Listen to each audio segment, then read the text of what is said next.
Oh dear. No. In sport this morning, on the second day of the second Ashes test in Brisbane after England's score of 334, Australia batting currently 126 for 1. Ruben Amorim says he's frustrated and angry after Manchester United concede an 83rd minute equaliser to West Ham, and the draw for the biggest World Cup in history takes place in Washington DC this afternoon. We start Friday with some dense patches of fog and a few frosty areas too. We're going to end the day with many of us seeing thick cloud outbreaks of rain and some strong winds. What about Saturday? Well, join me later for all your weather details. It's just gone 6 o'clock. I'm Stephen Dixon. I'm Ellie Costello, and this is GB News Breakfast.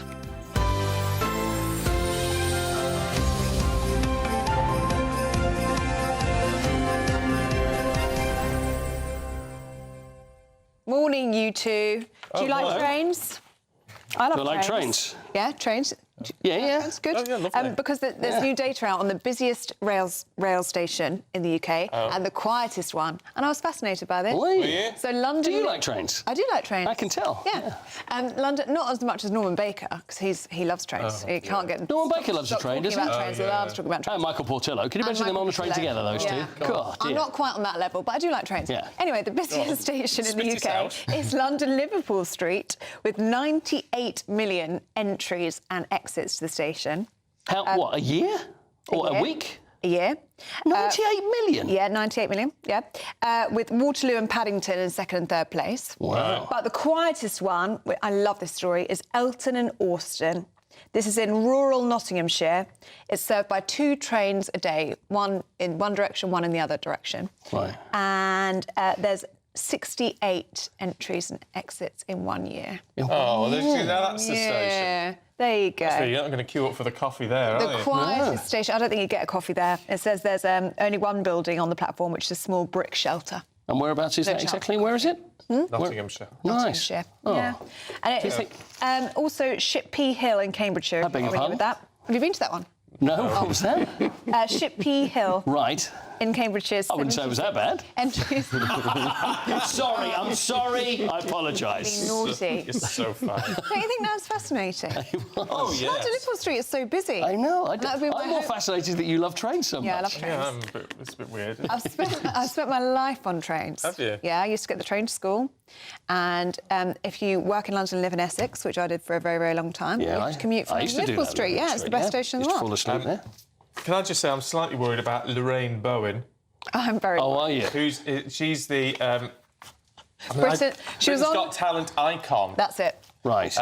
Now, I don't watch Britain's Got Talent, so I didn't know who she... Neither did I. I don't. But we've seen that clip of her at the top of the show with her Wants to Be Christmas #1, with her single, Christmas #1.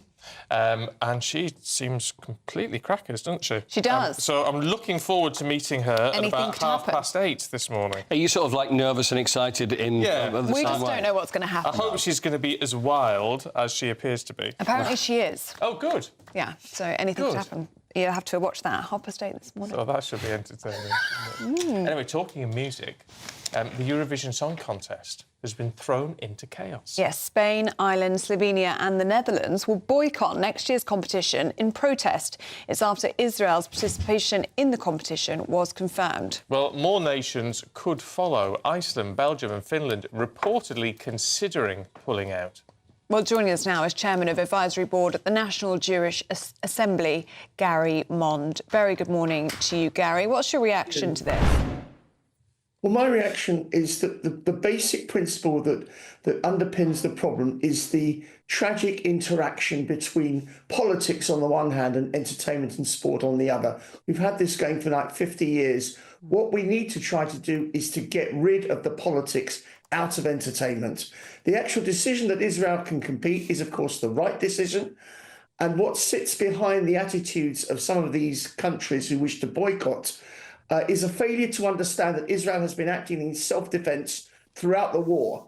They make no reference to the tragic events of the 7th of October 2023, when 1,250 innocent Israelis were murdered by Gazans. The responsibility for the entire situation rests with Hamas and its accomplices in Gaza, and it's totally wrong that Israel should be blamed in any way for what has happened. You see, it's interesting you make the point that there shouldn't be any connection between the sort of politics and the music side of this, because, of course, no one kicked up a fuss at all when Russia was banned because of the invasion of Ukraine. And, of course, that's the comparison being made by these countries, saying, well, you stopped Russia, and now, looking at the death toll in Gaza, and, I mean, of course we understand what you're saying, but an awful lot of innocent people have also died on the Gazan side, and they're saying, well, you know, you've got to treat Israel like you would treat Russia. Well, personally, I was against banning Russia. I don't think there should be any interaction whatsoever between entertainment and politics, and I'm very consistent in that view. It was a mistake to ban Russia, and it's been a big mistake to attempt to ban Israel. What do you make of this news that we're hearing that more nations are expected to now follow in boycotting Eurovision? So Iceland, Belgium and Finland are reportedly now considering pulling out. How does that make you feel about Israel's reputation and the way that Israel is being felt about in Europe at the moment? I think we have to look at the people who are thinking of actually banning not participating in the competition. They're essentially taking a woke, anti-Israel, anti-Jewish attitude, and it's completely wrong. And I'm sure many of their residents would disagree with what they're planning to do. It is, at the base of it, what sits behind it is a fundamental hatred of the state of Israel, and that is totally unacceptable. I mean, what many of them may say, and obviously we're guessing, but from what we know from other people's views, is they would perhaps, Gary, respond to that by saying, well, we don't hate Israel, but what we don't approve of is the way Israel has conducted its response to the attacks that it suffered, and they think it's been over-proportionate. To which I would say, how would you have responded to 1,250 of your citizens being murdered and 250 of them being taken hostage? Israel has responded magnificently and proportionately. And when they start talking about genocide, this is an insult to the real victims of genocide, like we had in the Holocaust with 6 million Jews being murdered, like in Cambodia with 2 million Cambodians being massacred by Pol Pot, and like what's going on right now in the Sudan. We hear so little about the Sudan, where there really is a genocide being carried out. So I just think it's disgraceful. I just think that anti-Semitism sits behind the entire decisions taken by these woke and frequently left-wing governments. OK, Gary Mond, good to see you this morning. Thank you very much for sharing your thoughts with us on GB News Breakfast. If you've got a view on that, we'd love to hear from you at gbnews.com/yoursay. You do wonder if Eurovision can survive it. Yeah? It's got to, I mean, it has got too political. It's always been a joke about how political it's been, but with this going on, I mean, it's not meant to be, is it? I mean, No. even the European broadcasting, the people who put Eurovision on every year, they're saying that it's meant to be a non-political entertainment event, meant to be just a celebration of music. But has it lost its way over the years? Let us know what you think. gbnews.com/yoursay.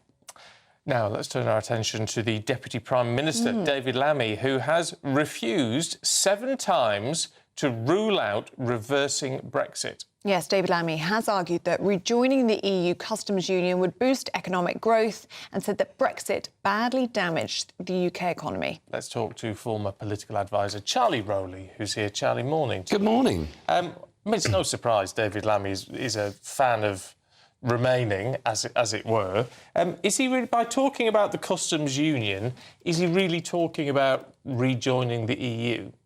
Well, many would argue that it's rejoining the EU through the back door. The whole point of not having a partnership with the customs union is to be able to make certain trade deals with other countries right across the globe. That was one of the benefits of Brexit, having completely a free trading agreement that you, as a UK independent state, can go and make. And that's why this government has, for all of its criticism, it seems, of Brexit, on the one hand, is quite happy to herald trade deals with India and the United States of America, for example. So they have to pick a lane, I think. You know, it's either criticising Brexit and saying how terrible that was for the UK economy, therefore we're making the case to rejoin things through the customs union, for example, for business and trade, or we're actually a confident nation, we're an outlooking nation, we can do all these trade deals outside of the customs union because we have an independent trading standard and authority to go and make those trade deals right across the world.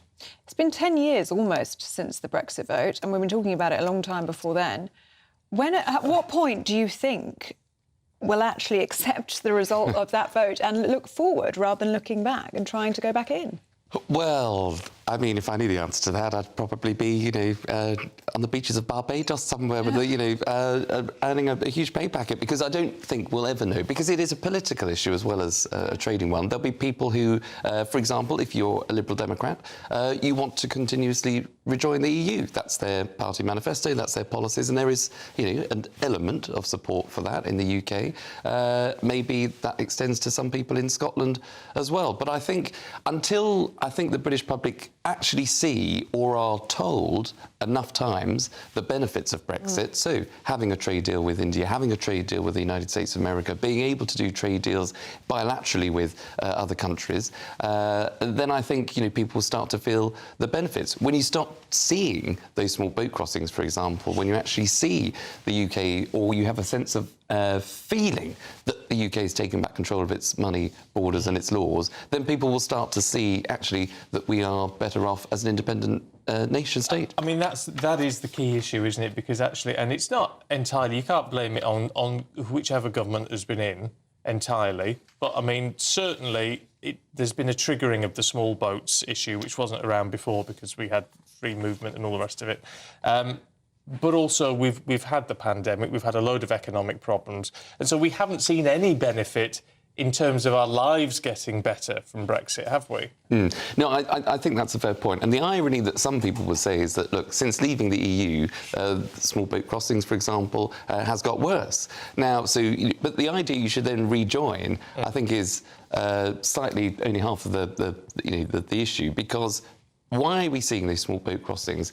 Is it not the case that actually France are not upholding their end of the bargain? I mean, this one in, one out scheme, I think we've still taken more people in rather than people that have gone out to France. So there is a discrepancy there as to the relationship, which I think needs to be looked at. And I think, actually, the way in which we've been treated hasn't gone down very well. We still allowed EU citizens, having left, to go through EU passport gates, whereas that wasn't allowed to UK holidaymakers. They left us queuing for hours on end in European airports, which I don't think was particularly fair. I know it's upsetting for a membership group. Once you've left their club, they want to hit you over the head and tell you how terrible it was since you've left.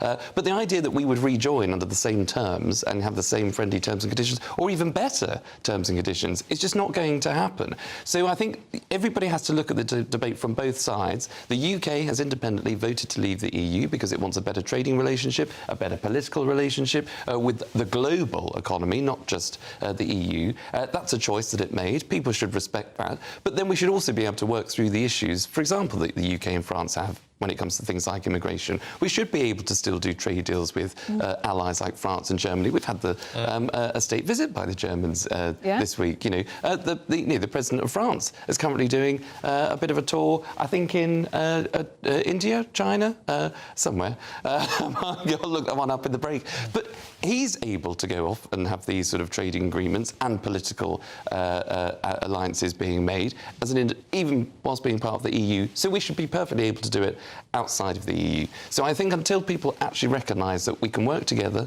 we can have a free trading relationship as an independent UK state, but allowing the UK to go off and do its own thing, the better everybody would be. OK. Charlie, thank you very much. We'll see you in the next hour. I believe we are.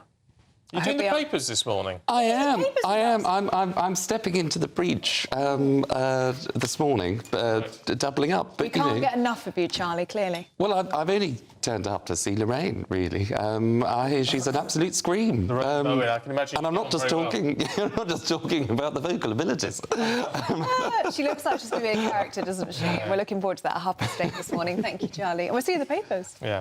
Right, at 16 minutes past 6, time for the Daily Reflection. The GB News Advent Calendar, Day 5. Hi, I'm Mike, a minister in the Church of England. In moments of great significance, we look for something that unites us. A flag, an idea, a common cause. Well, Christmas reveals the one truly unifying figure in human history. As he displays all over the world show angels, animals, shepherds and kings all huddled around in adoration of Jesus. Now, the historical account in the Bible is less neat and yet this huddling around is profoundly true to the meaning of the story. Here is one who gathers all to adore, angels from highest heaven, animals from the lowest shed, foreign kings and Jewish shepherds, heaven and earth, Jews and Gentiles, rich and poor, every class of being is gathered together to worship this newborn King. Is there an idea or person that can unite the whole human race? Christmas tells us that there is. See, the Bible story is that we have a glorious purpose, to draw near to the God who made us and to find our deepest joy in adoring Him. In Christ, our divisions melt away, and the scattered fragments of humanity are gathered into one joy-filled community.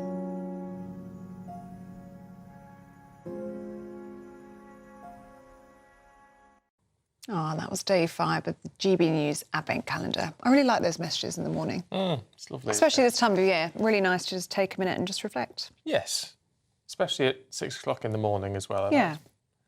Thoughtful moment to start the day. Yeah, it's nice to take a Anyway, minute. what might not give you anything to smile about this morning is the weather. Let's get the details with Alex Deakin. Expect warm spells with the odd rude interruption.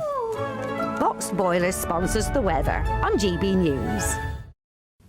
Morning. Yes, it's time for your latest weather update from the Met Office here on GB News. One of those days where we start with patches of fog and frost, and we end with most of us seeing wet and windy weather, but in between should see a bit of sunshine. Some dense patches of fog across the southeast. Be aware of that if you're just heading out on the roads. For the west, the rain is creeping into Cornwall with a strengthening wind that's spreading into Devon, Pembrokeshire and across Northern Ireland probably before lunchtime. It doesn't stop there, drifting across all of Wales towards the Midlands by the end of the afternoon. Many eastern areas of England, much of Scotland, will be staying largely dry and fine. On the chilly side here, 6 or 7 Celsius, but further west, milder areas accompanying the rain, but obviously not feeling all that pleasant as the winds pick up and that rain extends in. Going to make for a pretty soggy Friday evening on the roads across a good part of England and Wales. A lot of spray and surface water. Still largely dry along the east coast, starting to dry up in the west of Northern Ireland as that rain pushes up the M6 and along the M8 into parts of Scotland. But the northeastern corner, bar the odd shower, still affecting the Northern Isles, and a brisk wind bringing a cool feel here. Still generally dry until that rain gets in, certainly after dark, providing a bit of snow over the tops of the hills.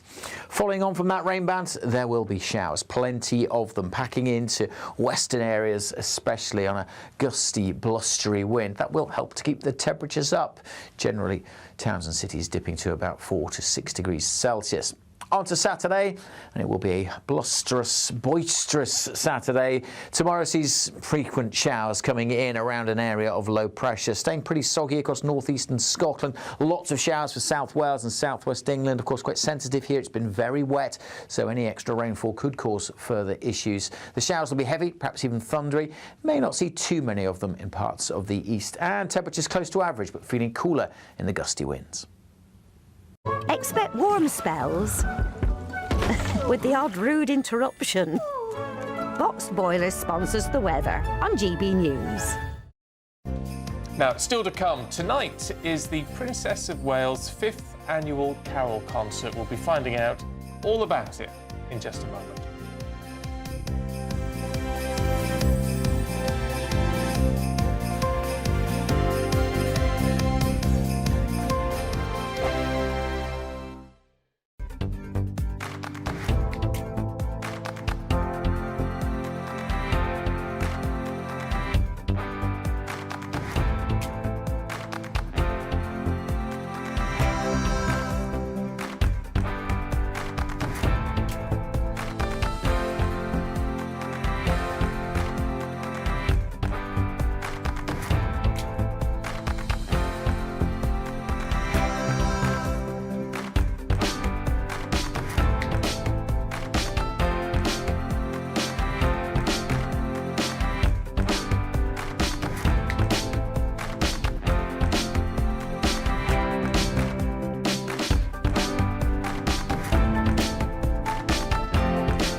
Exciting news. Every Friday, my Patrick Christie's Tonight Show is going to have a twist to it. We're welcoming some special guests.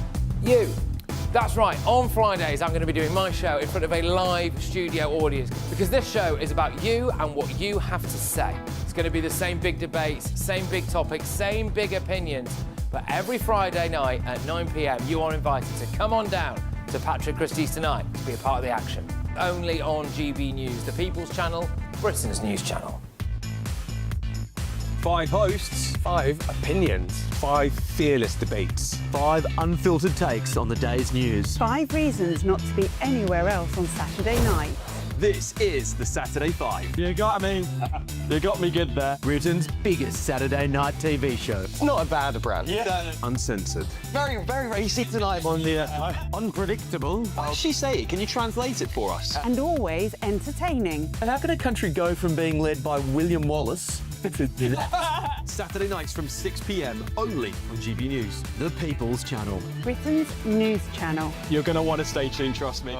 Britain deserves a newsroom that puts the facts and your voice first. Well, and that's what you get on GB News. Lively debates, lively conversation. So we're not afraid to hold power to account.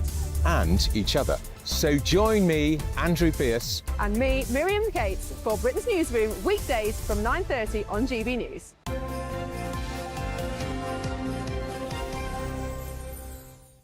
We're feeling in the festive mood, aren't we, today? Oh, we know bar humbug. No, you lie, because you've got a lovely festive tie on. Oh. Should we get a nice shot so I can show you? So I didn't realise. No, you didn't realise it about 3 minutes ago. I thought you were wearing a lovely floral tie, but actually you've got a little gingerbread man, you've got a little reindeer, you've got a stocking and a candy cane. There you go. Isn't that lovely? It's a gift last year from a friend of mine. Oh, I really like it. It's a very festive tie. Well, I thought I'd wear something festive because we're going to a festive lunch, aren't we? We are. We're going to a very, very festive lunch today. So I thought I'd better do something vaguely festive. And that's why I'm in red, because I thought I should be festive as well. But something that has upset me this morning is I've noticed on the GB News Christmas trees, there is no star at the top of our tree. Well, we need an angel. You need an angel. An angel. I could be the angel on the top of the tree. They're not that strong. They're not that sturdy. We need to sort that out. Yes, people. we do need a We little need to angel. source some angels. I can bring in my one from home. I've got a lovely gold angel at the top of my tree. That'll do. That'll do. We need to... Look, they're all bare. They all need an angel. We need a few angels in here. Anyway, just to let you know, we're lacking angels. And someone yesterday, I don't know if you've noticed, but around the side we've got boxes of baubles, which looks very nice. It does look lovely, yeah. One of our guests yesterday, before she left, was rooting through those and pinching some of them. I will say... I'm not going to name who it was. Yeah, there have been some light-fingered guests this week who have walked away with a few little GB News baubles. Terrible, that, isn't it? I know. What can you do? What can you do? I can't blame them. They are nice. Actually, you could win them. No, you can't. Oh, not in this one. No, that was the last That's a really good segue. No, the GB News That was the festive old goodie bag was competition. You in the missed old that one chance, for Christmas, sorry. because this is the Sorry. New Year giveaway. I'll get back in my box. Yeah, you carry on. get back in your box. This is the New Year giveaway, and it's our biggest ever cash prize, £85,000, but no baubles. But you could buy baubles. You could buy baubles with, With your 85 £85,000. Here's how you enter. It's the big one. Your chance to win a whopping £85,000 in tax-free cash. The largest cash prize we've given away to date. That's like over £7,000 a month extra in your bank account each month for 12 whole months. That's a year of yes. Yes to holidays. Yes to treats. Yes to shopping trips. Yes to home improvements. What would you say yes to?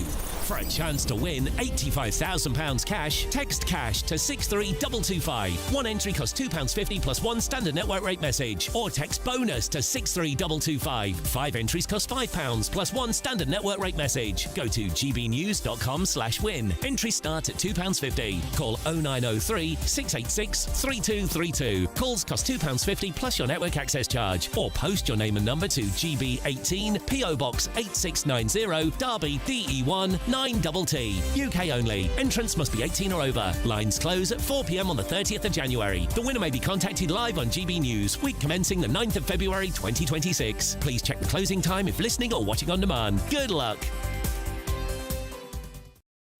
Yes, good luck. Now, should we continue in the festive spirit today? I think we should. Because tonight, Princess Catherine, the Princess of Wales, is going to host her annual Together at Christmas service at Westminster Abbey. It's in its fifth year, and it will bring together members of the royal family and 1,600 guests to celebrate love in all its forms. Well, here to bring us all the details is royal commentator Richard Palmer. Richard, it's going to be a wonderful evening, isn't it? Morning. Yeah, I think it's always one of the highlights of the year, one of the royal year. One of the things is you get to see the kids normally, which is always fantastic for royal watchers. Tonight, the theme of love, I think it reminds me of, I'm showing my age here, that 1967 Beatles performance of All You Need Is Love in the first international television, live television show. That the Beatles were Britain's entry. But I think also the theme of love reflects Kate's growing faith, her Christian faith. I think since her cancer treatment, it's become even more important to her. You see her wearing a crucifix quite regularly these days. So it should be a fantastic evening. You've got people. Well, I was going to say, Richard. It seems to be something which. Talk about soft power and soft messaging, but she does seem to be very, very good at that and maintaining actually a very positive and buoyant image for certainly the younger royals. Yes, I mean, I think tonight's service brings together all of the themes of her year, really. So you see that the causes that she has espoused and supported all reflected in the theme and in the audience there. So, things like really serious things, addiction, mental health problems, the things that some of the underlying causes for crime, for example, in our country. She's trying to resolve some of those issues. It's a huge task, not one for a politician, really. And yes, very much a display of the royal soft power, I'd say. And Richard, do we know anything about the guests that are going tonight? We know there are about 1,600 guests. I think there are some people from sport coming, Welsh rugby players, England women footballer, but mainly, yes, people from the charity she supported. It promises to be a fantastic occasion. And some of the performers had Hannah Waddingham, Dan Smith from Bastille, Kate Winslet's doing a reading. Oh, wow. Can't wait. Lovely. Richard, good to see you. Thank you very much indeed.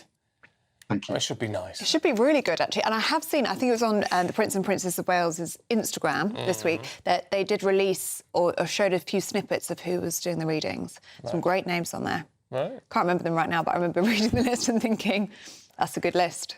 Yeah. Kate Winslet is on there. No, it should be nice, and it'll be recorded and televised later on, isn't it? I don't know quite when it goes out. It goes out on Christmas Eve. Oh, well, there you go. Yeah. I really want to find out who's on this list now. All right, go on. It was good. It was like an A-list. I'm doing really quickly. Readings by Hannah Waddingham, Kate Winslet, we know that. Bastille's Dan Smith. We heard about that, didn't we? Yes. Anyway, it's a great list. It's going to be really good. I'm definitely going to watch it on... Oh, Adam Peaty is reading. Oh, really? Yeah, Mary Berry. It's great. Great list. She might bring a cake. She might bring a cake. Oh, I'd hope she would, yeah. Christmas pudding, perhaps. Right. No, enough of that. If you are travelling to work or school this morning, having to go to work like normal people, here's your traffic and travel update.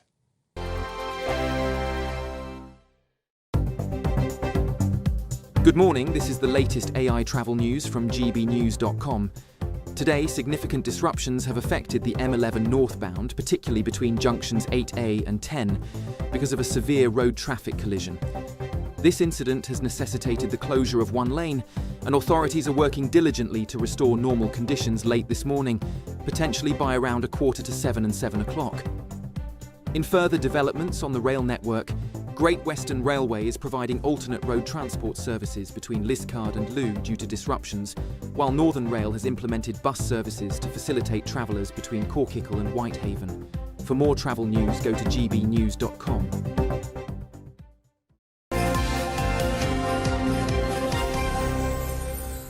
do that? She's making me do this because she doesn't understand the words, but most think I do. I'm just going to read them out and hope for the best. Still to come, England are all out 334 in their first innings in the second Ashes Test, as Australia chased them down in the second day. Paul Coit has got all the details in a moment.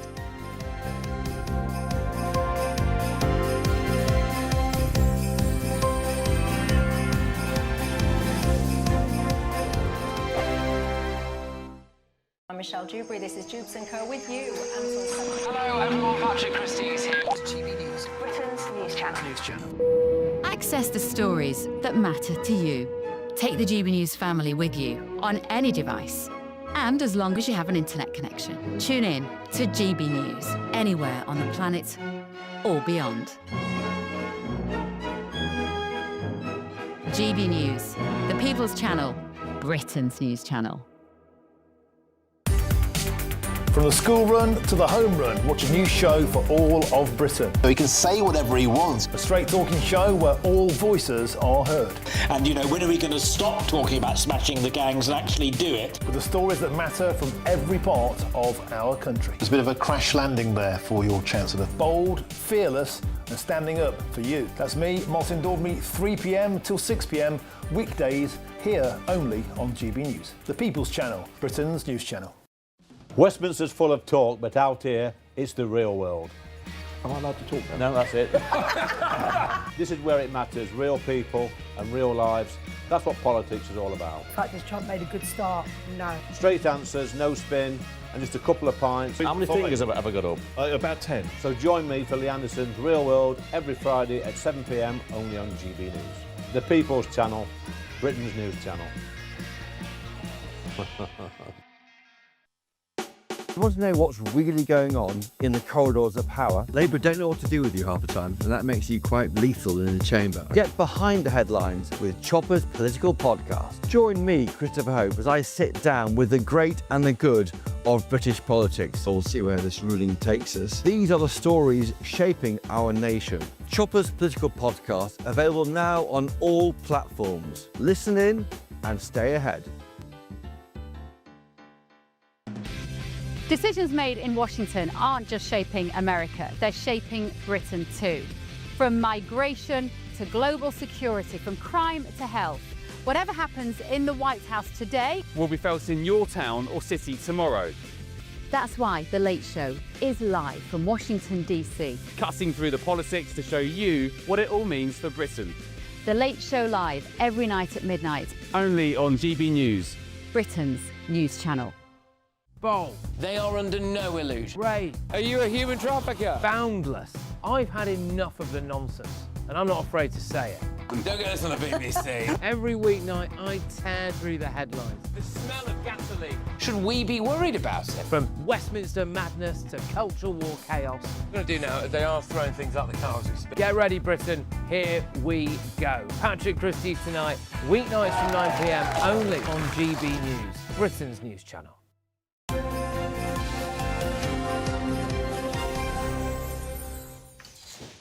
Welcome back. It's sports time. Paul Coit is here with us. Hello. Morning. Good morning. Can you make sense of the Ashes for us, please? Yes. Second day of the second test. So we lost the first one, which only went 2 days. This is not going to go 2 days. This is going to go much longer. Oh, good. I can guarantee it will go longer. So it's played at the... Gabba. Good.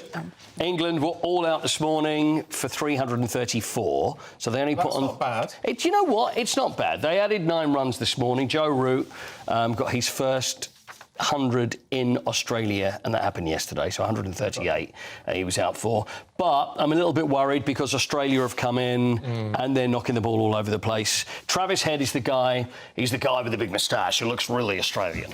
He is the one who scored, who pretty much won it for them in the last test. But he was out, he was dropped on 3 and then he's out for 33, so that's good.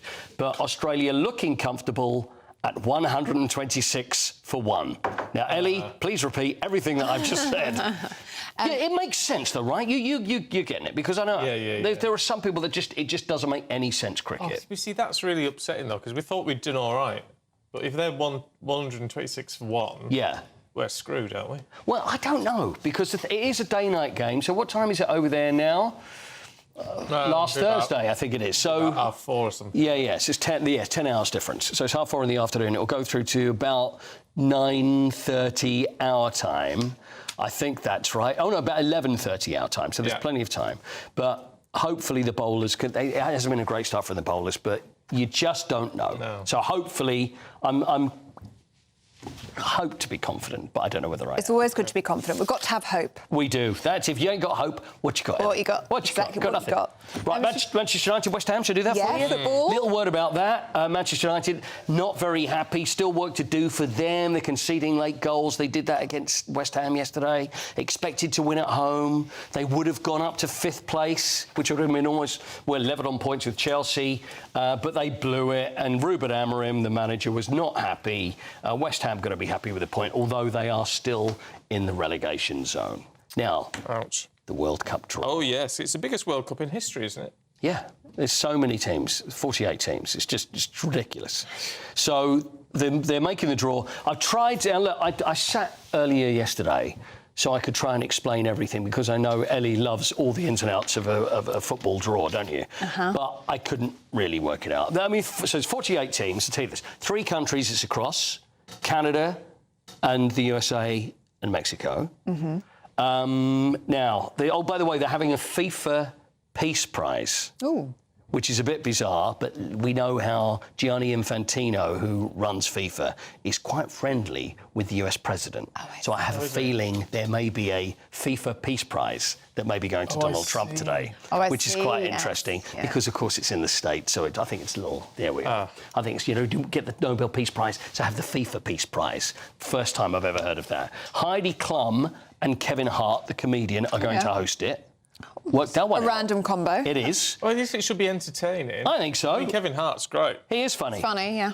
But, what does he know about football? I don't know. Who cares? Oh, yes, fair enough. Andrea Bocelli will sing, as will Robbie Williams and Nicole Scherzinger. They will be performing, probably not together. Rio Ferdinand will conduct the draw. Right.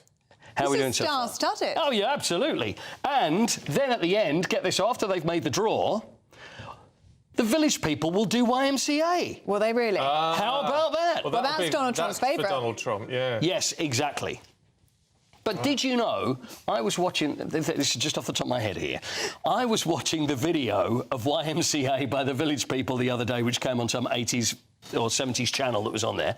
They don't do the YMCA dance in the video. They don't actually do that. Like you just did. No, they go Y, and then they do a bit of that.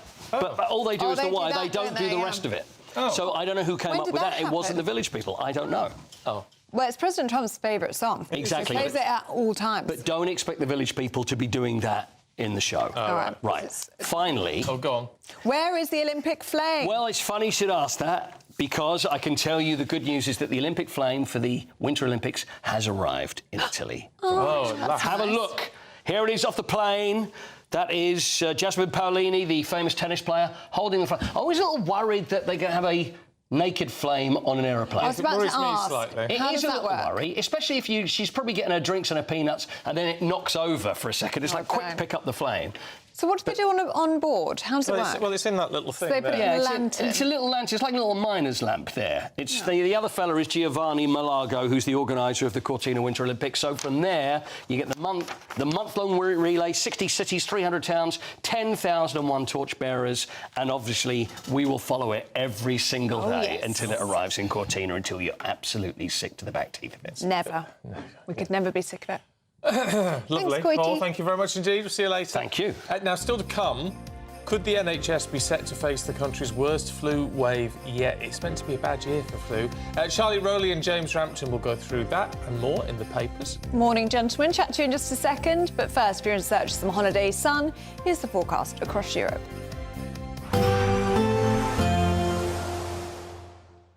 Ready to soak up that holiday sunshine? Won't we need some cover? No worries. All sorted. All Clear Travel Insurance sponsors GB News Travel Destinations Forecast.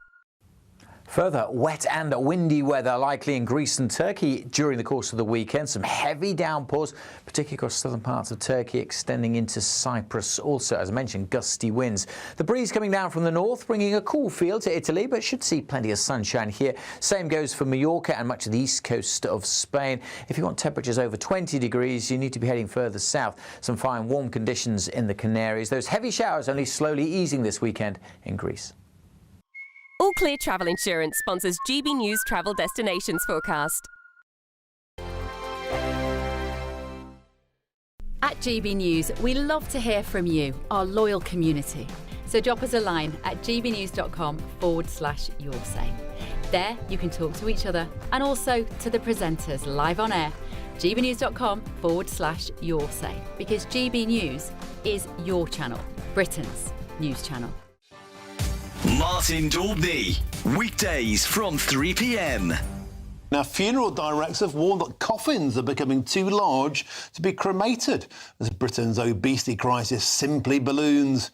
Wider caskets, extra pallbearers and bigger furnaces are now being used, with the industry saying that the rising size of the population is creating serious challenges.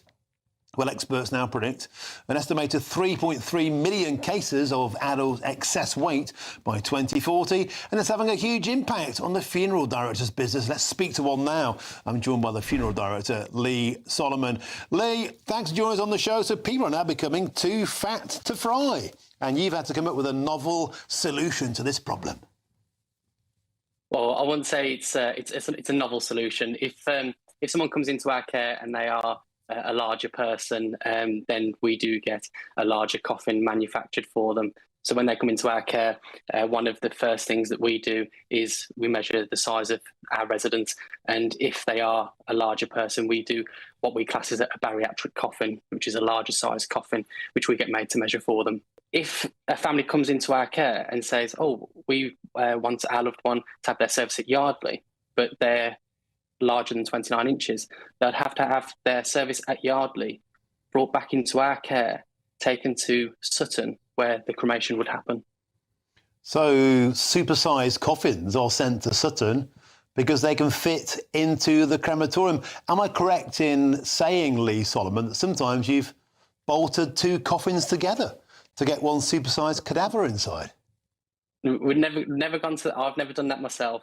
I don't know about other funeral directors, but we get all of our coffins manufactured to the size of the person, so they're made to measure.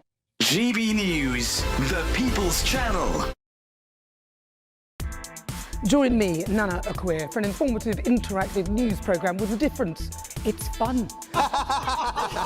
No, he didn't say that, though. I'm so surprised. I think there's an element of truth to that. Join me from 3 p.m. every weekend, only on GB News, Britain's news channel.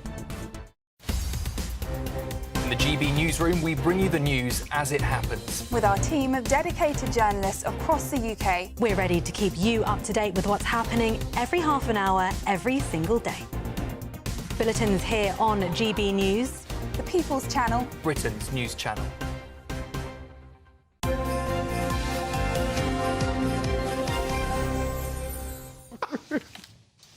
Welcome back. We're going through the papers in the company of Charlie Rowley and James Rampton. Morning, you two. Hi. Charlie, let's start with the Telegraph, shall we? And facial recognition cameras interfere with human rights. Yes, this is the Home Office. Absolutely, yes. This is a report by the Home Office, who are trying to increase the use of facial recognition technology.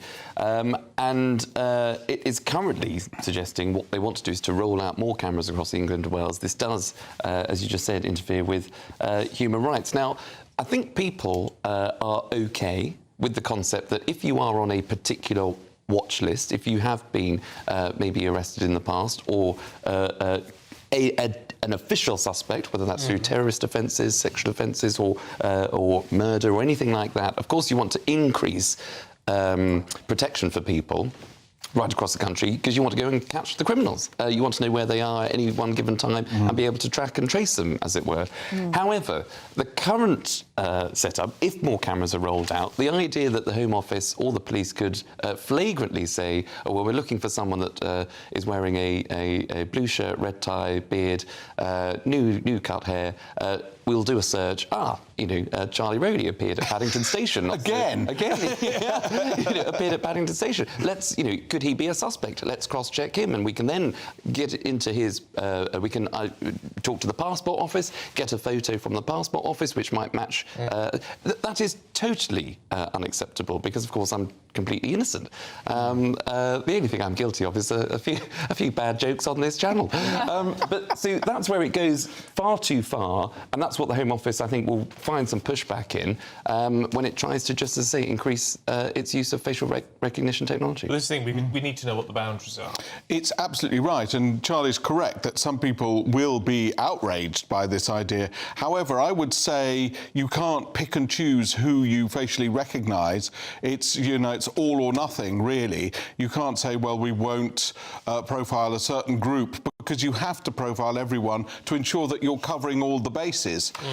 I've often had human rights doubts about that. And then you hear some of the criminal convictions that have been achieved thanks to CCTV. I remember Levi Belfield, the appalling killer who killed Millie Dowler and some other young women, and he was identified through CCTV, and in fact his van was caught on CCTV, and you think, well, that justifies it, because that is helping the families have closure. It's taking a very, very dangerous, horrendous man off the streets. So sometimes you have to swallow your human rights concerns and say, this is worth it for what it ends up with. It is very difficult. I know a lot of our viewers and listeners have got concerns, but you reach a point, don't you, where you say, we can't all moan about the levels of crime in this country if we don't employ the latest technology to deal with the crime. Well, that is true, but then it's a sort of...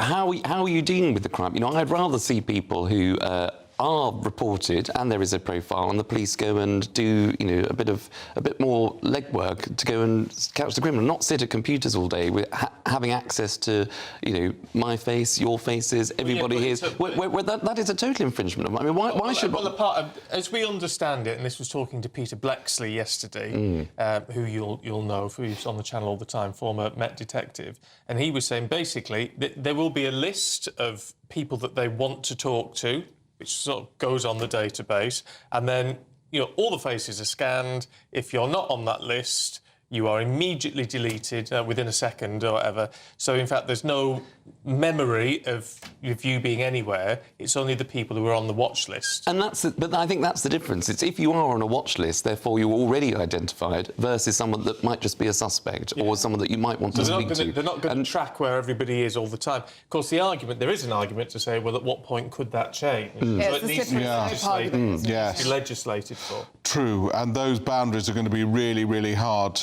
to draw, and good luck with the drafting of that. But I basically think it's a good idea because it will catch more criminals. I mean, it's, there will be people, and I totally get that, who complain about infringements of human rights, but in the end, if it takes bad guys off the streets, then for me, it's worth it. Well, let us know what you think. You'll definitely have a view. gbnews.com/your say. James, let's have a look at something totally different, shall we? Eurovision. And this boycott, 4 countries so far pulled out of the 2026 contest. Yeah, Spain, Ireland, Slovenia and Holland have said they will boycott because Israel are going to be allowed to be in it. The EBU, which runs the Eurovision, says it should not be about politics, it should be a celebration of music. But they've rather contradicted that by already banning Russia. It's like they can't have their cake and eat it. And I think in this day and age, it is impossible to separate politics from anything. You look at you were just talking about the Football World Cup. Trump is deeply immersed in that. Infantino is going to give him a lovely peace prize, which may well have a political edge to it. So anything that is popular will be tinged with politics. I remember during the apartheid era, one of the things that really hurt South Africa, because they love sport, is a sporting boycott of South Africa. They were absolutely livid about that. Bands weren't allowed to play in Sun City, their entertainment capital. So I think boycotts work, and they are also inevitable because you cannot separate politics and entertainment. Charlie? I think it's too little too late. I think Israel, they participated last year, or this year, they participated the year before. I think the idea of boycotting now, I think it's too late for those other countries that don't want to take part. I think music is something that should bring people together. I wouldn't want to punish the singer of Israel, who, we can talk about the way in which they've responded, but they were responding to a terrorist attack. The way in which they did that, that is totally up for conversation. But they were responding to something. They weren't Russia that flagrantly invaded Ukraine. And the Eurovision Song Contest was right to get rid of Russia. The World Cup was right to ban Russia from then competing in the 2024 Euros, and they're not allowed to compete in the 2026 World Cup in the US for good reason. Maybe we just need to take it back to European nations. Well, goodbye Australia, for instance. Yeah. I mean, Australia, Russia, and Israel, and not European. So, I mean, you could do it that way. But to do it this way, as you say, when they were responding, you might not like the way they've responded, but they were responding to a terrorist attack. Yeah. Anyway, let's move on, just because we're running out of time. Charlie, oh no. Have you ever seen the show Scandal? Yes, great. I'm watching Scandal at the moment, and there's a former vice president on that sets up her own chat show called Lovers of Liberty, which is so funny. Reminds me of various people. But ironically, Liz Truss is doing the same thing. She's getting a new online talk show called The Home of Counter-Revolution. Yes, and... Lovers of Liberty. And we wait here with bated breath to see how it goes and how it launches, whether it's tonight and tomorrow, because it's going out for a US audience at a particular time, as well as the UK. Wow. So I'm not quite sure what times. So it could either launch today, tomorrow, but her Twitter handle suggested it was today. And we'll wait and see what she's got to say. She's dynamic, charismatic. Could be quite a watch. Will the show last longer than a lettuce, though? That's the question that everybody's asking. I do apologise. To all lovers of lettuce, I apologise. The deep state tried to destroy me, but now I'm back. Yeah, she also says we're all fed up with experts, and then she announces a list that's full of experts, so she hasn't quite got her story straight there. We shall see. We'll watch with interest. Right, you two. Thank you. We'll see you later. Let's get a check now on the weather.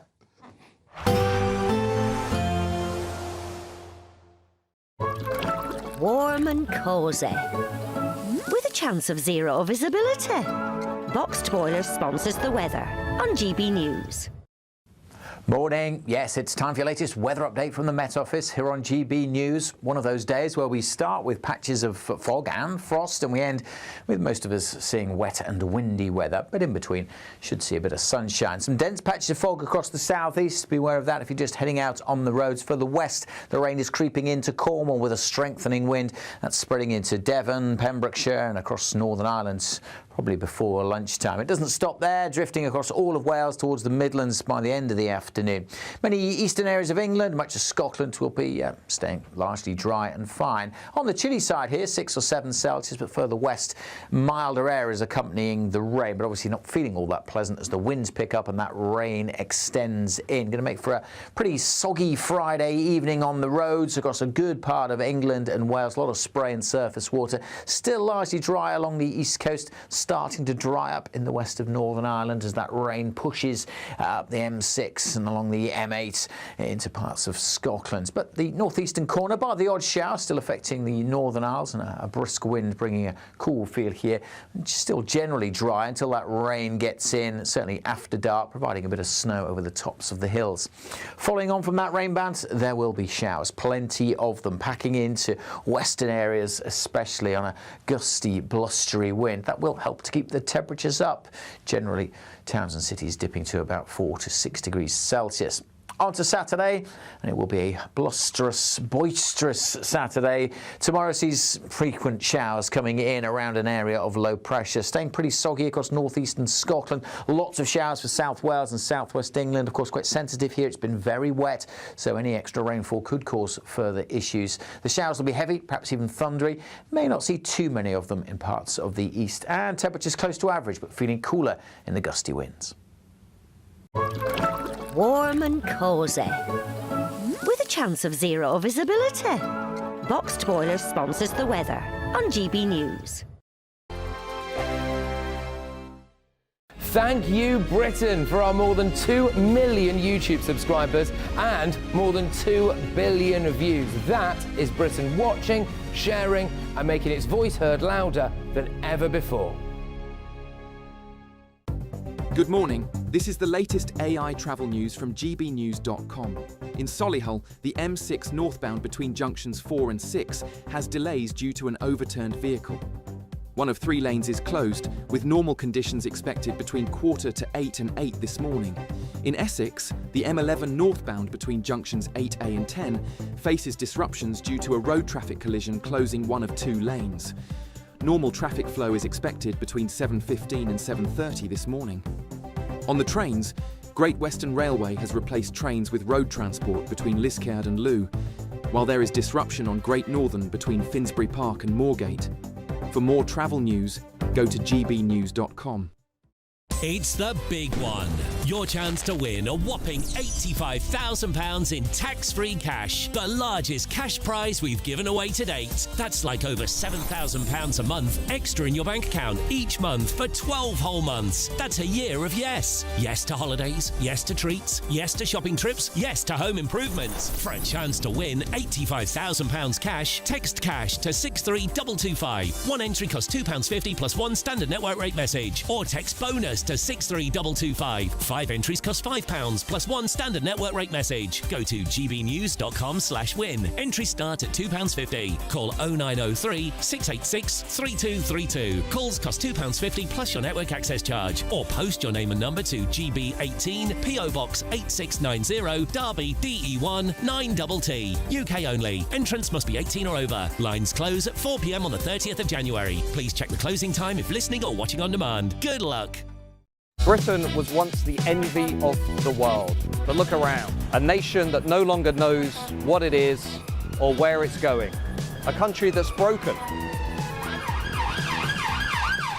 How do we fix Britain? How do we bring it back? Friday night with Matt Goodwin at 8 p.m. only on GB News.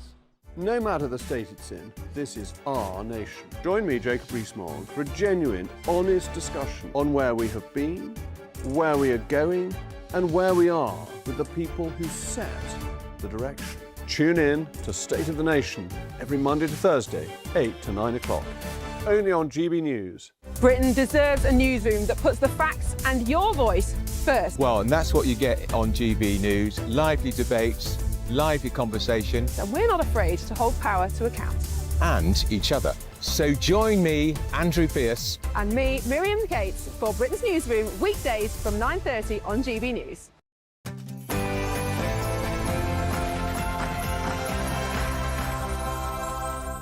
Good morning. Chaos for Eurovision as 4 countries confirm they're boycotting next year's event. Spain, Ireland, Slovenia and the Netherlands are all up in arms after Israel's participation in the event was confirmed. Well, they and other members of the European Broadcasting Union have called for the country to be excluded over the humanitarian toll of the war in Gaza. So could this be the end of Eurovision as we know it?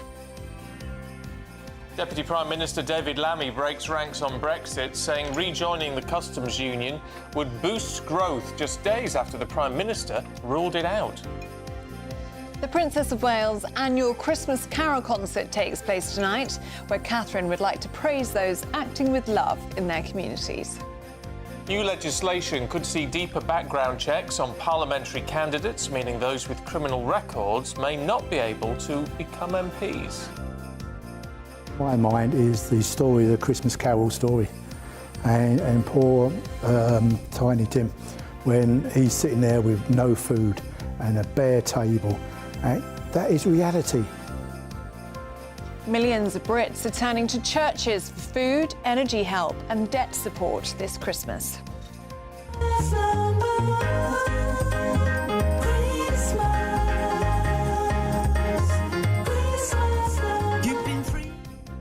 And weirdly, this is the thing we're most looking forward to today. Former Britain's Got Talent contestant Lorraine Bowen is on a mission to get her new song, called Christmas Number One, to be Christmas Number One. We'll meet her later. And Britain's happiest place to live has been crowned. Can you guess where it is? Really historic. There's lots of lovely things to see and buildings. Good schools, very little crime. They provide everything you need. Sport this morning on the second day of the second Ashes Test in Brisbane after England's score of 334. Australia currently batting and 141 for 1 wicket. Ruben Amorim says he's frustrated and angry after Manchester United conceded an 83rd minute equaliser to West Ham last night. And the draw for the biggest World Cup in history takes place in Washington, D.C. this afternoon. We start Friday with some dense patches of fog and a few frosty areas too. We're going to end the day with many of us seeing thick cloud outbreaks of rain and some strong winds. What about Saturday? Well, join me later for all your weather details. It's just gone 7 o'clock. I'm Stephen Dixon. I'm Ellie Costello, and this is GB News Breakfast.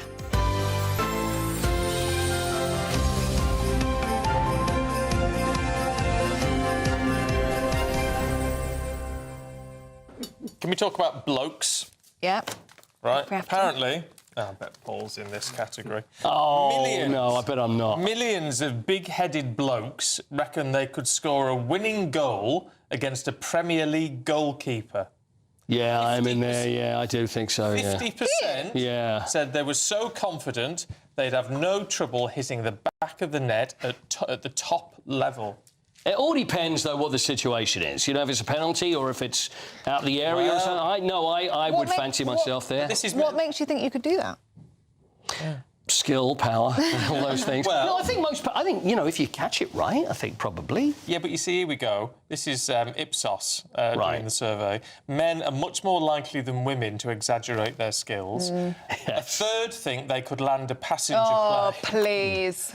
I think I could do that too. Compared to 24% of women. 16% of blokes think they could complete a marathon without any training. Oh, now that's ridiculous. 2 in 10 fellas say they could race in Formula 1 without crashing. When it comes to politics, a third of all Brits think they could do a better job than the Prime Minister and the Conservative leader. Almost a quarter think they could do a better job than Nigel Farage. Oh. Anyway, but it's a landing a plane thing. Yeah, and then you wonder why men don't live as long. Yes, because they keep trying to land stupid. planes. It's like landing Trying to planes. land planes or other silly things. I did one of the simulator at British Airways once. And British Airways stimulator. It was a stimulator. It was a stimulating simulator, and it's exactly as a 747. And even as you go along, you go over the bumps, which are like the. Yeah. But I did land it, so I thought, hello.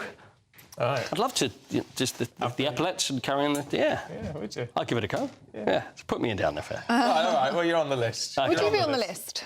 For flying a plane? Do you think you could score a goal against Premier League? No, goalkeeper. no. And do you think you could land a passenger plane with help from air traffic control? No.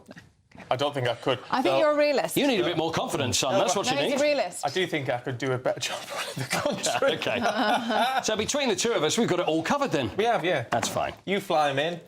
Or fly him out. OK.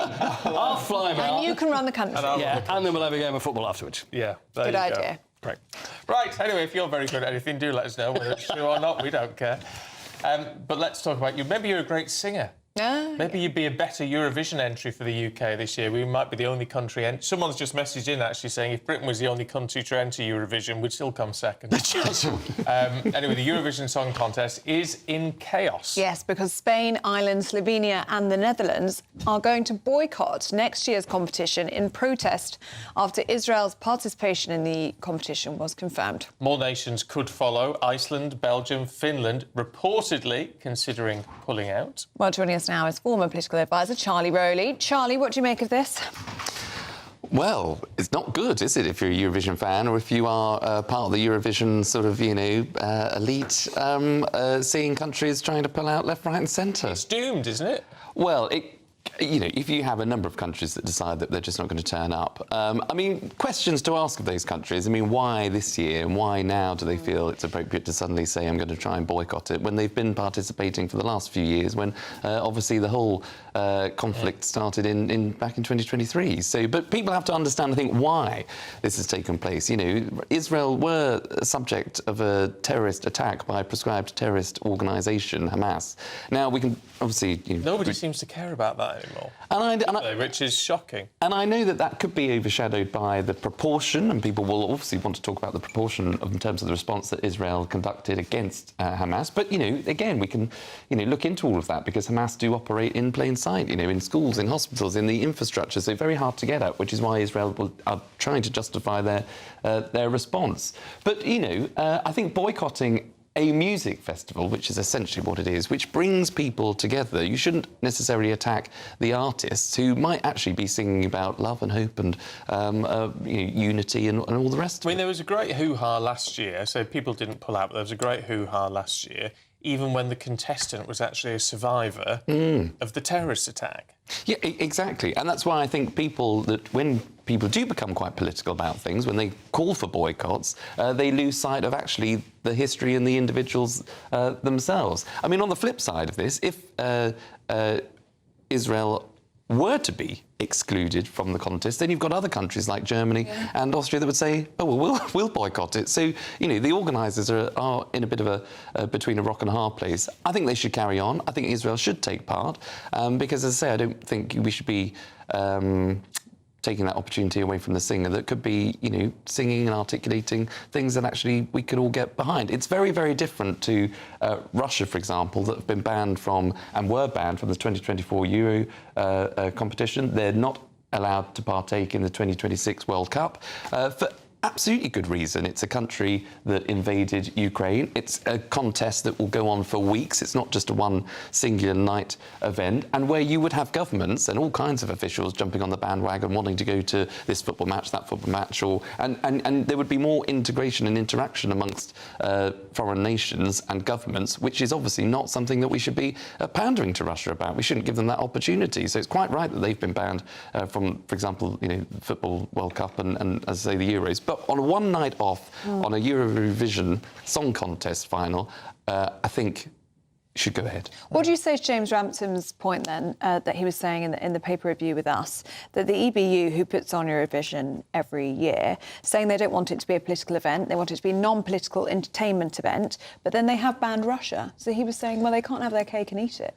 Well, I think that's, and I've got a lot of time for James, we met today, and he's a great chap. Yeah, a lovely time, aren't you? Great chat in the green room. But I think that is the difference, that Israel were responding to a terrorist attack. Russia has conducted an illegal invasion of Ukraine. So it is quite separate. But I think the only way that you overcome the idea of trying to not make things political is for them to go ahead. And look, if four countries, and I know Spain is quite obviously a big country in terms of the Eurovision competition. It's one of the big five. One of the big five, and seems to do quite well most years, but more than our nilpa most occasions. There'll be a loss. But you have to then say to that country, well, you are then making this political. It's a political choice. If you want to pull out and withdraw from the contest, I'm sorry to see you go.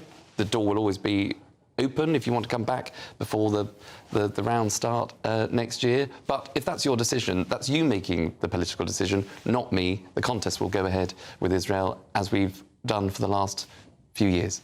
All right. Charlie, thanks very much indeed. Now, at 7:10 tonight, Princess Catherine will host her annual Together at Christmas service at Westminster Abbey. It's in its 5th year now, and it will bring together members of the royal family and 1,600 guests to celebrate love in all its forms. Well, let's speak to royal editor Sarah Hewson.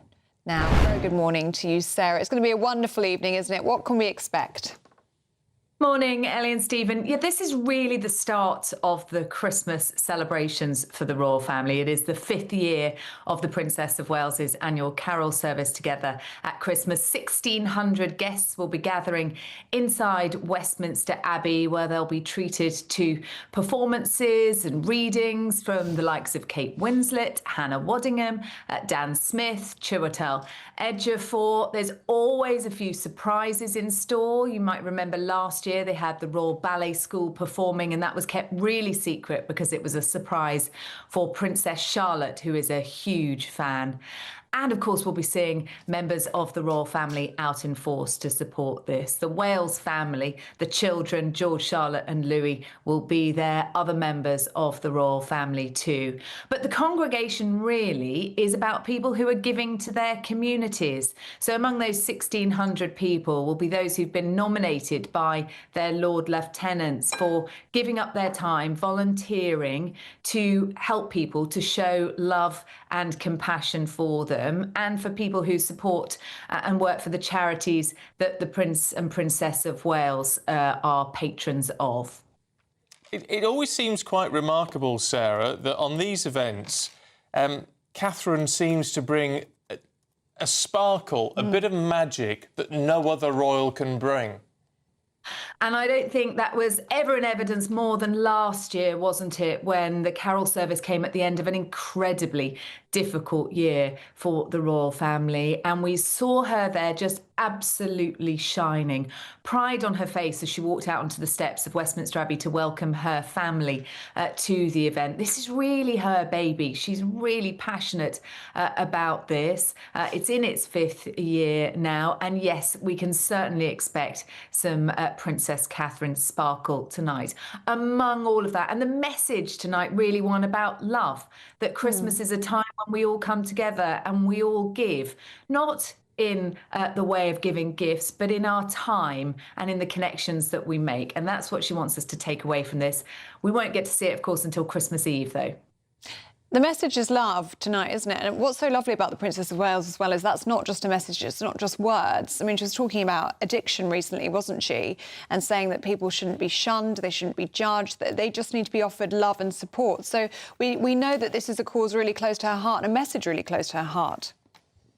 Yeah, it is a message really close to her heart. Last year, the theme was about love in difficult times, and the royal family themselves knew only too well about those difficult times and the power of those family connections. And this year again, love, giving up your time, small human acts of kindness. And it is something that she's very passionate about through her work, as you say, talking about addiction last week and trying to break down the stigmas of addiction and recognise that people actually need our compassion.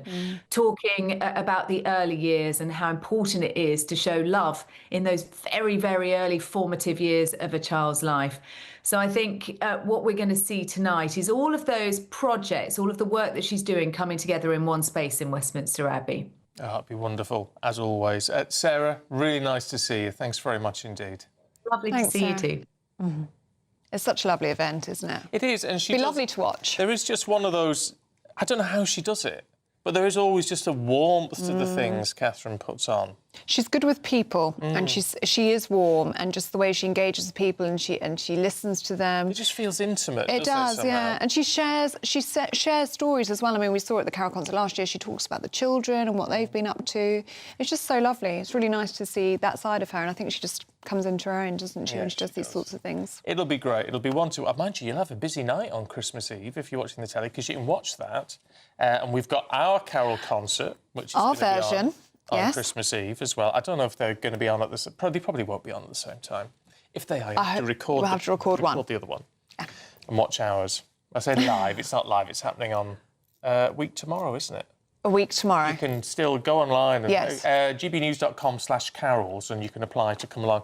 I was out on Tuesday night and I bumped into a lovely lady, just wanted to say hello, and she said, I've applied for the Carol concert. Oh, so it should be really nice. I love a Carol concert, don't you think? I feel like it's Christmas when I go to a Carol concert. Yeah. Get all the good carols, nice readings. A good sing-along. Mince pie at the end. Oh, there you go. So. Lovely. So it'll be a good night if you want to get involved with that. Yeah, it will be. Now, millions of Brits are turning to local churches for help as families face a debt and hunger nightmare this Christmas. Well, a new report from the charity Christians Against Poverty shows that churches and Christian organisations are becoming a crucial safety net, offering everything from emergency food shops and help back into work to energy top-ups and free debt advice. Well, 23% of UK adults said that they, a family member or a friend has had support from a local church within the last 5 years. Well, our reporter Anna Riley has the story. Churches, places for worship, celebration and contemplation. But as the cost of living bites, they're increasingly used for food and financial support. And those facing hardship can feel it most at Christmas time. Claire Tyther was one of these people. She felt worthless after her military career came to an end and she struggled to find work. I remember sitting on the floor one Christmas while my children were in the front room thinking I can't provide anything for them. I've no food. While I was unpacking, food bank parcel on the floor. Financially, it was unbearable. Bailiffs at my door on a daily basis, phone calls, struggling to feed my children, couldn't manage anything day-to-day living and was unemployed. I was actually drowning. And I was thinking my children are better off with parents, my parents, and I actually contemplated suicide. I felt there was no way out. Claire gained employment with support from Christians Against Poverty. The charity helped people to get out of debt and gain employability skills. I'm so passionate about the work that CAP do and the Job Club. It did turn my life around, and after that first course, a month later, I was back into work. 1 in 3 children in Britain are facing poverty this Christmas. Without emergency food aid, many parents and children will go hungry. That's why Christians Against Poverty have launched a festive appeal.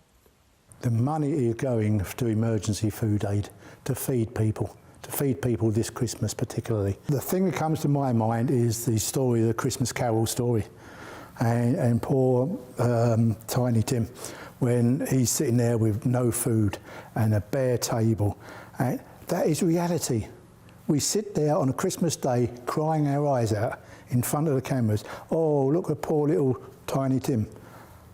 It's happening on your doorsteps. It's happening on people's doorsteps. And what we can do as individuals is help out by donating and helping these people to smile at Christmas. It's hoped the public will donate up to £300,000 to ensure UK families will have food on the table this Christmas. Anna Riley, GB News, Skipton. That's what church is all about. Yeah, I was about to say that. Always been a place of sanctuary, hasn't it? And now seems like it more so than ever. Yeah. People are relying on it for help. That you don't turn people away. No, well, you can't, can you? No. So, but it's a lot of work for them, isn't it? Anyway, let us know what you think on that one.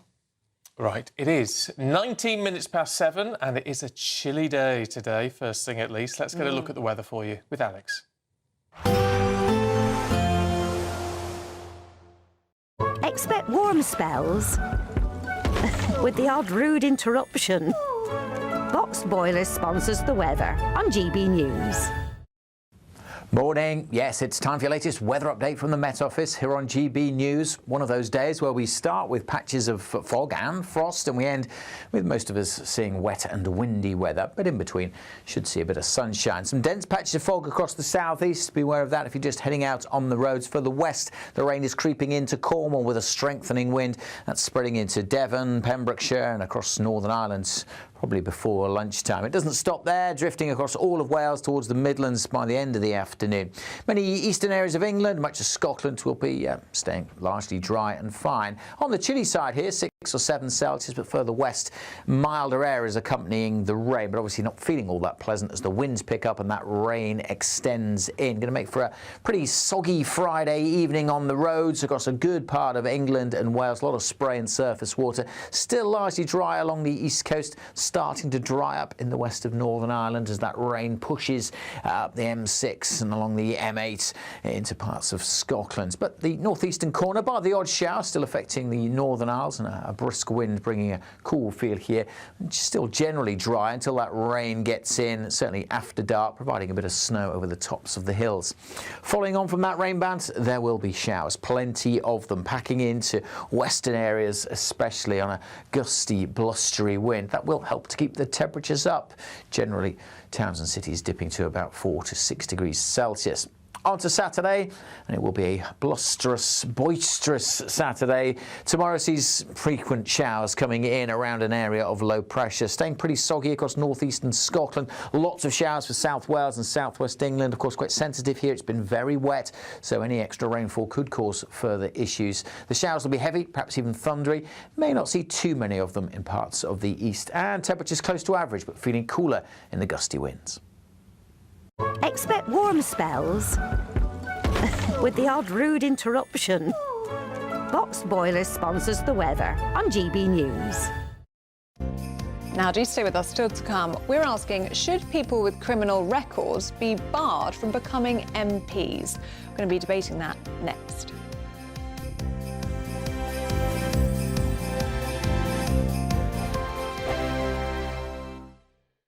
Exciting news. Every Friday, my Patrick Christie's Tonight Show is going to have a twist to it. We're welcoming some special guests. You. That's right, on Fridays I'm going to be doing my show in front of a live studio audience because this show is about you and what you have to say. It's going to be the same big debates, same big topics, same big opinions. But every Friday night at 9 p.m, you are invited to come on down to Patrick Christie's Tonight to be a part of the action. Only on GB News, the People's Channel, Britain's news channel.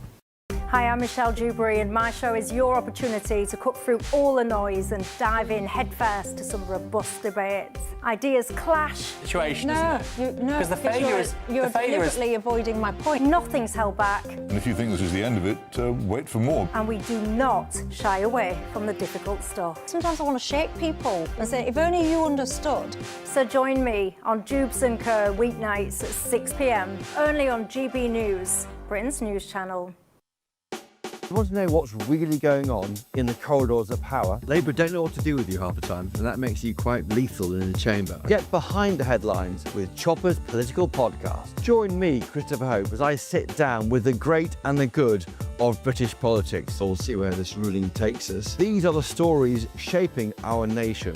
Chopper's Political Podcast, available now on all platforms. Listen in and stay ahead. From the school run to the home run, watch a new show for all of Britain. So he can say whatever he wants. A straight talking show where all voices are heard. And, you know, when are we going to stop talking about smashing the gangs and actually do it? With the stories that matter from every part of our country. There's a bit of a crash landing there for your Chancellor. Bold, fearless and standing up for you. That's me, Martin Daubney, 3 p.m. till 6 p.m, weekdays, here only on GB News. The People's Channel, Britain's news channel. Britain was once the envy of the world. But look around. A nation that no longer knows what it is or where it's going. A country that's broken.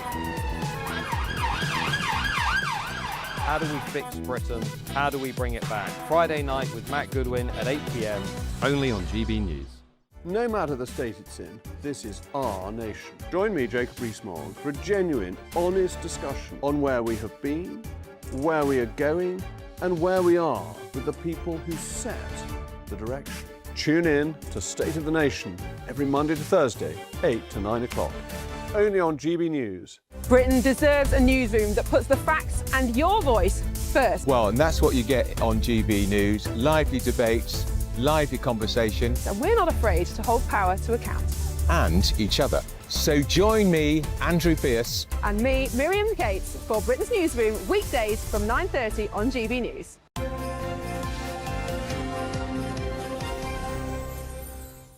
Welcome back to Breakfast. Now, the government is set to introduce new election legislation in its upcoming elections bill in the new year.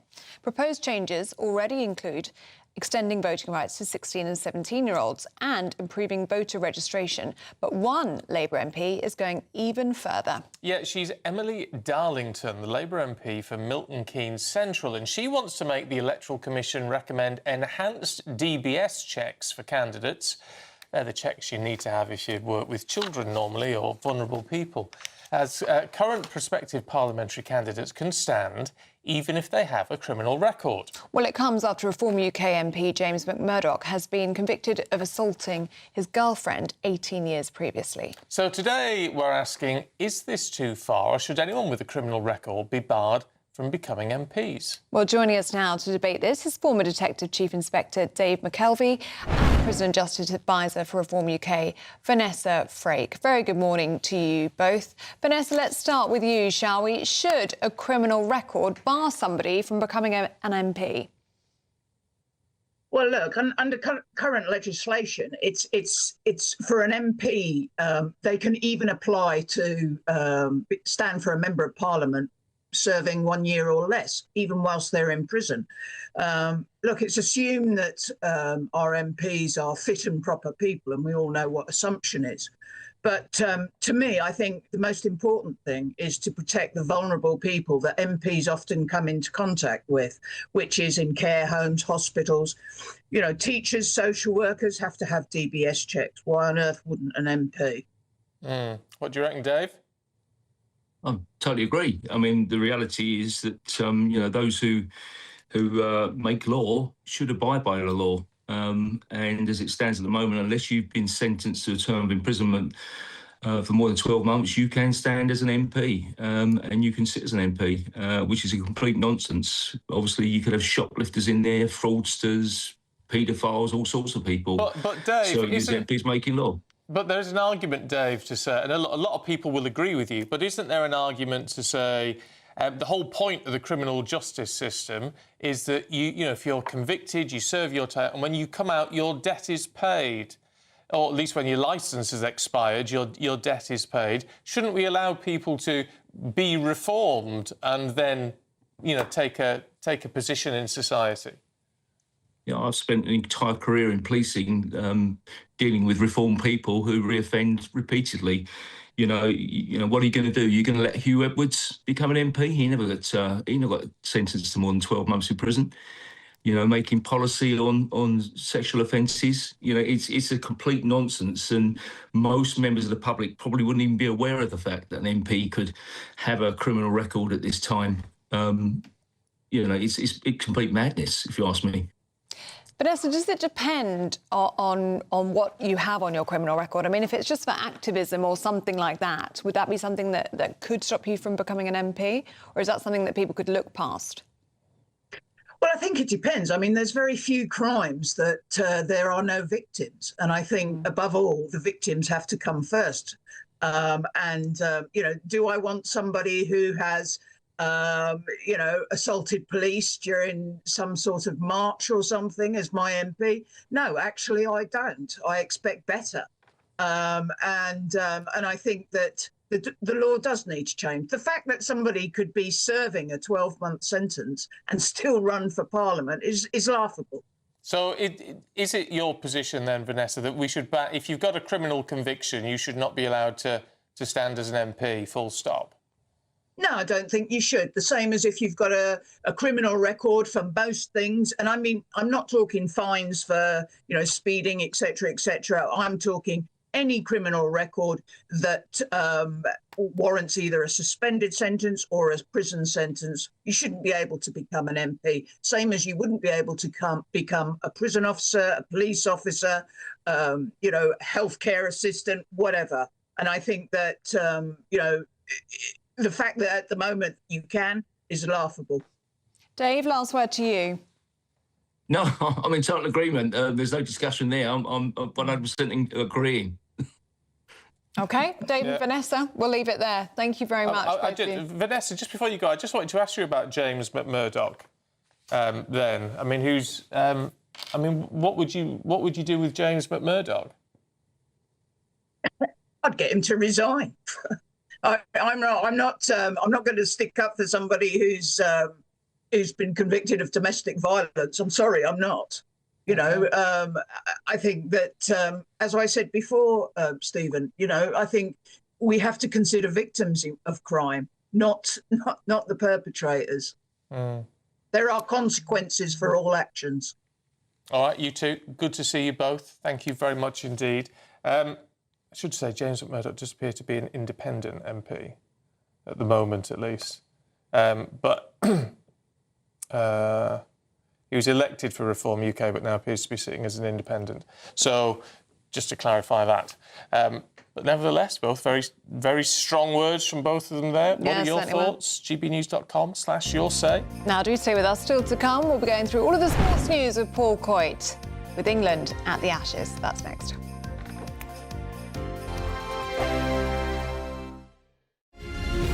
Thank you, Britain, for making us the fastest growing news website in the nation. Because the truth matters, and so do you.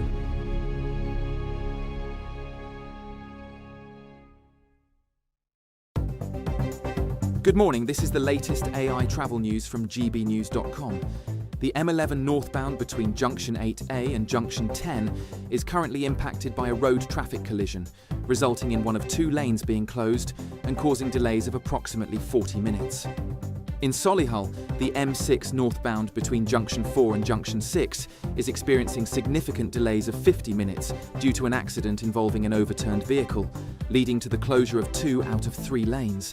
On the trains, Great Western Railway is operating road transport to replace trains between Liskeard and Looe, while Great Northern is dealing with disruption between Finsbury Park and Moorgate. For more travel news, go to gbnews.com. Bold. They are under no illusion. Ray. Are you a human trafficker? Boundless. I've had enough of the nonsense, and I'm not afraid to say it. Don't get this on the BBC. Every weeknight, I tear through the headlines. The smell of gasoline. Should we be worried about it? From Westminster madness to cultural war chaos. What I'm going to do now is they are throwing things out the car as we speak. Get ready, Britain. Here we go. Patrick Christie's tonight, weeknights from 9 p.m, only on GB News, Britain's news channel. Hi, I'm Michelle Dewberry, and my show is your opportunity to cut through all the noise and dive in headfirst to some robust debates. Ideas clash. Situation, no, because the failure is you're deliberately avoiding my point. Nothing's held back. And if you think this is the end of it, wait for more. And we do not shy away from the difficult stuff. Sometimes I want to shake people and say, if only you understood. So join me on Jubes & Co weeknights at 6 p.m, only on GB News, Britain's news channel. 5 hosts, 5 opinions, 5 fearless debates, 5 unfiltered takes on the day's news. 5 reasons not to be anywhere else on Saturday night. This is the Saturday 5. You got me. You got me good there. Britain's biggest Saturday night TV show. It's not a bad brand. Yeah. Uncensored. Very, very racy tonight. On the unpredictable. What does she say? Can you translate it for us? And always entertaining. And how can a country go from being led by William Wallace Saturday nights from 6 p.m, only on GB News, the People's Channel. Britain's news channel. You're going to want to stay tuned, trust me. Britain deserves a newsroom that puts the facts and your voice first. Well, and that's what you get on GB News. Lively debates, lively conversation. And we're not afraid to hold power to account. And each other. So join me, Andrew Pearce. And me, Miriam Cates, for Britain's Newsroom, weekdays from 9:30 on GB News.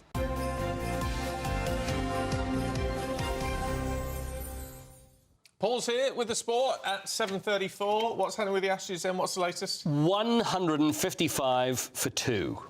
Right. How do we feel about that? It's a couple of wickets down. It's not great for us, is it? Australia are looking quite comfortable. It's into the evening now, so what, 5:30 in the afternoon? Yeah. And at the Gabba, the lights going, the pink balls moving all over the place, we hope. Yeah. So anyway, but 2 wickets down, so it's gonna be tough. But you know, England did okay. I mean, they've got a few more runs this morning, not many. So England were all out for 334, so 161. Did I say for 1? Is that what for 2? Did I say? I think I can't remember now. 150. It's changing the whole time, but anyway, it's going on at the moment. Manchester United drew at home to West Ham last night. Yeah. Not great. Ruben Amorim, the manager, wasn't very happy because he's so frustrated that they keep giving away goals at the end of games. I mean, the thing is, with Manchester United, there's all these complaints, it's a disaster and Manchester United awful. If they'd have won, they would have gone level with Chelsea when everybody's talking about Chelsea challenging for the title. Yeah. So it is a very strange year for the Premier League. So that happened yesterday. The World Cup draw is tonight, but I'll talk about that a little bit later. And of course, over the weekend is the final race in the World Championship. It's down to the wire, isn't it? It really is down to the wire. So you've got Lando Norris can win the World Championship for the first time. Max Verstappen is just behind him. We've got Oscar Piastri as well, who's Lando Norris's teammate. So I do have a way that we can work this out. All right, go on. So Norris currently has a 12-point lead over Verstappen. That's Max Verstappen going into Abu Dhabi. So if Lando Norris comes first, second or third in this race. That's a hell of a pose, by the way, isn't it? Yeah. That's a hell of a pose. First, second or third, he will then be champion. Yeah. Now, he can be champion if he comes fourth or fifth. If Max Verstappen wins, he has to be fourth or fifth. So he will be champion then. Now, sixth or seventh, he'll be champion unless Verstappen or Piastri wins. Right. So 3 different drivers could win. So it does make it exciting. It's going down to the wire. Yeah. So that's the Abu Dhabi Grand Prix, so the final one. Right. Can we talk about the Olympic flame? Or what the Olympic slide? The Olympic sliding centre. The Olympic Well, we did see centre. the flame because the flame is now in Italy. Yeah, it's in a little lantern, isn't it? It's a little, it's like a little miner's lantern that they keep. So from that little flame, the whole cauldron will grow from that. It's very exciting. So that's carrying them around. So then they will light from the flame, and then it's. But the thing is, though, I guess it's got to happen, hasn't it? Where the flame will go out. They'll never tell us. Of course they won't. They wouldn't dream of, because they're not going to go, well, look, we better go back to Greece and get some of that flame again. There's someone there with a swan vesta, isn't there? I think so. I think there was an old thing there's an old Olympic, I think the old cauldron from Olympics gone by, and you see there's a famous thing where the flame goes out, and then a guy sort of goes up with a lighter and lights the whole thing, and it all goes up again. But anyway, they're travelling at the moment. I thought we'd have a look at the Cortina Sliding Centre. Would you like to see that? Yeah. Yes. OK, so have a look at this.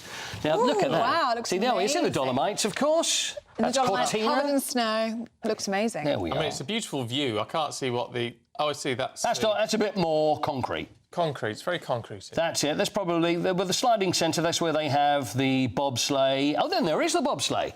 The bobsleigh and the tea tray and all that. The tea tray, the skeleton, yeah, of course, and the luge. And there's various people building the sliding centre. Right. Very interesting. I thought it was very interesting, Very don't you? nice. Very Well interested done. to see behind the scenes. Yeah. Should we do you want to do some birthdays? Yes, let's do that. OK. Do you not want an update on the sliding centre? It looks I'll very show you a little good. bit more. It's fine. I see No, him it's fine. filling a hole full of concrete in a minute. Right, let's have a look at the birthdays today. And talking of the Winter Olympics, our great friend, Eddie the Eagle Edwards. It's Eddie's birthday. Happy birthday, Eddie. We love Eddie the Eagle. We had him on, didn't we, a couple of months ago. So how old do you think Eddie is today? So it I'm was gonna go Calgary... 66. 66. Calgary, 1988, Ellie, was when he had his 63. fame thrust upon him. Good guess, 62. Oh, do you know what? I was going to say 62. Well, come on. He'll be turning 63 today. I can't give you that one. 62 there for Eddie. What about another one? A legend of sport. Ronnie O'Sullivan. Now, sorry about the picture with your tongue Ronnie. out there, Ronnie, but there we are. Ronnie O'Sullivan, the greatest snooker players of all time. 59. 59? I'm going to go 52. 50? Yeah, it's Ronnie's 50th birthday today. Don't break that. By the way, please feel free to play along at home. Yeah. Right, let's go with another one. Let's have a look at this. Now, this is Anthony Martial, was at Manchester United, French striker. So how old would you say he is? He left Manchester United so recently, so So a he's year still or so playing? ago. Yeah, he's still playing. 29. 29. 33. 30. I'm very good at this today. I'm very close. You're close, but often No you have cigar. days where, I know. Come on, we'll have a couple more. Let's go with another one spotted. That's Carlton Palmer. Now, Carlton Palmer, I know his name. yes, played for Sheffield Wednesday, so he was playing for England probably late 80s, early 90s. Late 80s. He looks about 12 in the picture. Yeah, there he is. I think it's big Ron Atkinson there. That's when he signed for Late 80s, Nottingham Forest. early So 90s. what do you reckon? Late 80s, early 90s into the mid-90s? It's got to be... Carlton Palmer was playing? 48. No, I think you go again, a little bit older. A little bit older. So 90, 80s and... No, he's probably playing the 80s as well. All right, 55. 55. Any advance on 55? 57. 60. No! Carlton is 60 today. Right, one more then. All right. This is Joanna Rousel. Now, Joanna, who two-time Olympic cyclist, gold medalist. London 2012, Rio 2016. OK. She won gold medals. So how old is she? Now, I'd love to see one of you get this on the money. 34. 34 is a little low. 38. Is the correct answer. Yes! Although Steve's not going to be happy because I did say a little low. Yeah, you did. I mean, should we give that? Can we give that to Ellie? I think we can. You're not happy, are you? We absolutely can. So competitive. You always I've been so close to the mark. I've been always so close to the mark. No, I'm really good at What you this. won't believe, ladies and gentlemen, is off camera, he's doing this. I'm not. I did not. He does. He I've does done that it with Ellie before, every but not day. this time. Honestly, I'm cheated I won. You're just a sore loser. 38. I think I'm upset by Mr. Palmer there, because when we first saw his picture, I was going to go, oh, he's 19. Oh, Carlton, yeah. So maybe we should do it. How old were they when they had that photograph taken? It is a bit confusing That's one for the sometimes. future. Monty Panesar, live from Australia in an hour, will be joining us. Very good. We hope. We hope. Yeah. All right. Coity? Do you fancy getting your hands on some money? Yes. A lot of money? Yes. You can't. Oh. But you can. It's £85,000 in tax-free cash up for grabs. Could be yours in the new year. Here's how you enter. It's the big one. Your chance to win a whopping £85,000 in tax-free cash. The largest cash prize we've given away to date. That's like over £7,000 a month extra in your bank account each month for 12 whole months. That's a year of yes. Yes to holidays. Yes to treats. Yes to shopping trips. Yes to home improvements. What would you say yes to?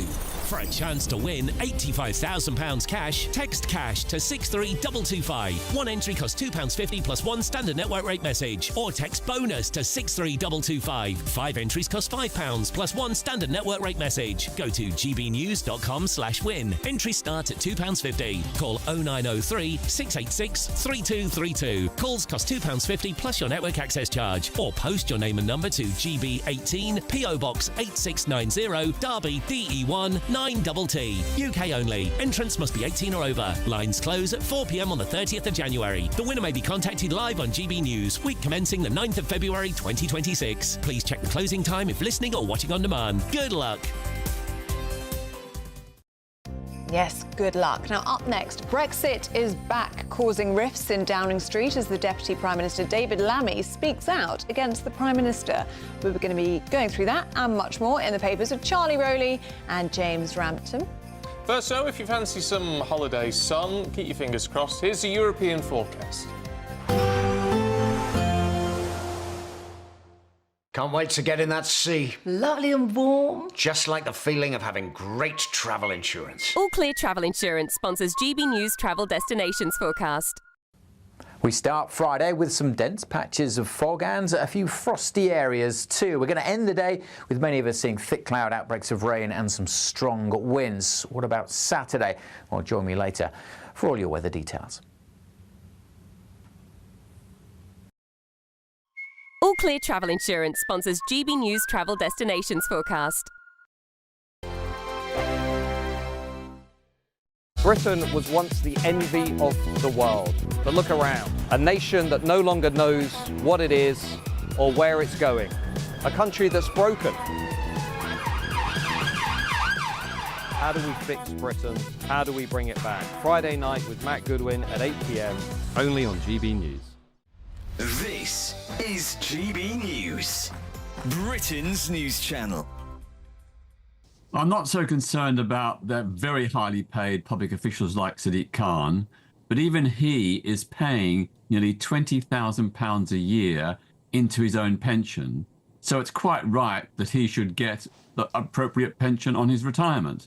But who I'm more concerned about are the 16,000 local councillors up and down the country.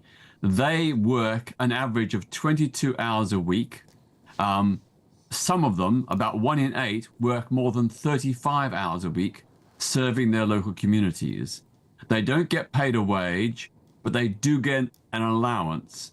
And it's only about £7,000 a year on average. But in some local authorities, they only get an allowance of £3,000 a year. Now, that seems very small reward for they're in charge of the hundreds of millions of pounds of local budgets to provide council services, from libraries to parks to elderly care homes. I think it's fair they get a decent pension. Being a councillor isn't a full-time job. As you said, it's 22 hours a week. It's not a full-time job. Most people work 40 hours a week, and they won't get a pension, an inflation-busting, gold-plated pension. It just feels very, very unfair when a time when we're being asked all working people to contribute more. some councillors do not do a very good job, but those councillors, it's up to the local voters to vote them out. But I want to say that I know quite a few local councillors in different parts of the country, and all the ones I know, they work very, very hard, and they do a full-time job, paid job. They do a job, you know, which gets them employment, but they do their council work on top of that. GB News, the People's Channel. No matter the state it's in, this is our nation. Join me, Jacob Rees-Mogg, for a genuine, honest discussion on where we have been, where we are going, and where we are with the people who set the direction. Tune in to State of the Nation every Monday to Thursday, 8 to 9 o'clock. Only on GB News. Britain deserves a newsroom that puts the facts and your voice first. Well, and that's what you get on GB News. Lively debates, lively conversation. And we're not afraid to hold power to account. And each other. So join me, Andrew Pierce. And me, Miriam Gates, for Britain's Newsroom, weekdays from 9:30 on GB News.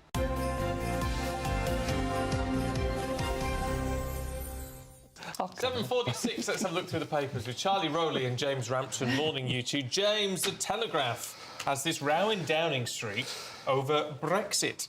Yes, I mean, Keir Starmer has recently been commenting about Brexit. He's decided that he's worried about Remainers defecting to Lib Dems, so he's saying, you know, it'd be reckless to follow Brexit as a template for a future relationship with Europe. However, apparently only he is allowed to talk about Brexit, because David Lammy, his deputy, spoke about it yesterday, refused 7 times in a great echo of Michael Howard in that interview on Newsnight, to refuse to say that we wouldn't leave the Brexit process. He wouldn't rule out rejoining the EU.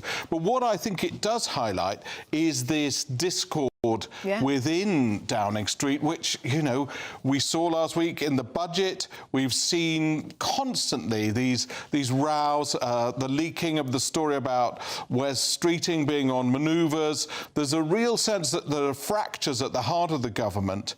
And indeed, Lammy was rebuked yesterday by Darren Jones, the cabinet minister with the responsibility for being a bodyguard for Starmer, and he said, we announce policy in Parliament, not on a podcast, which is what Lammy has done. So that really put him back in his box. But I do think it indicates a sense of discord and disunion that voters hate. You know, we've seen that with previous governments. They never vote for a disunited government, so they've got to get the house in order very quickly. The comms are just all over the place, aren't they? I mean, we had the Prime Minister out yesterday, I think it was, saying that the customs union was a red line, the government would never cross it. We were speaking to Wes Streeting on Wednesday, who was talking about the economy, saying we need to undo the damage done by Brexit. And now David Lammy saying actually joining the customs union would be a great thing for growth.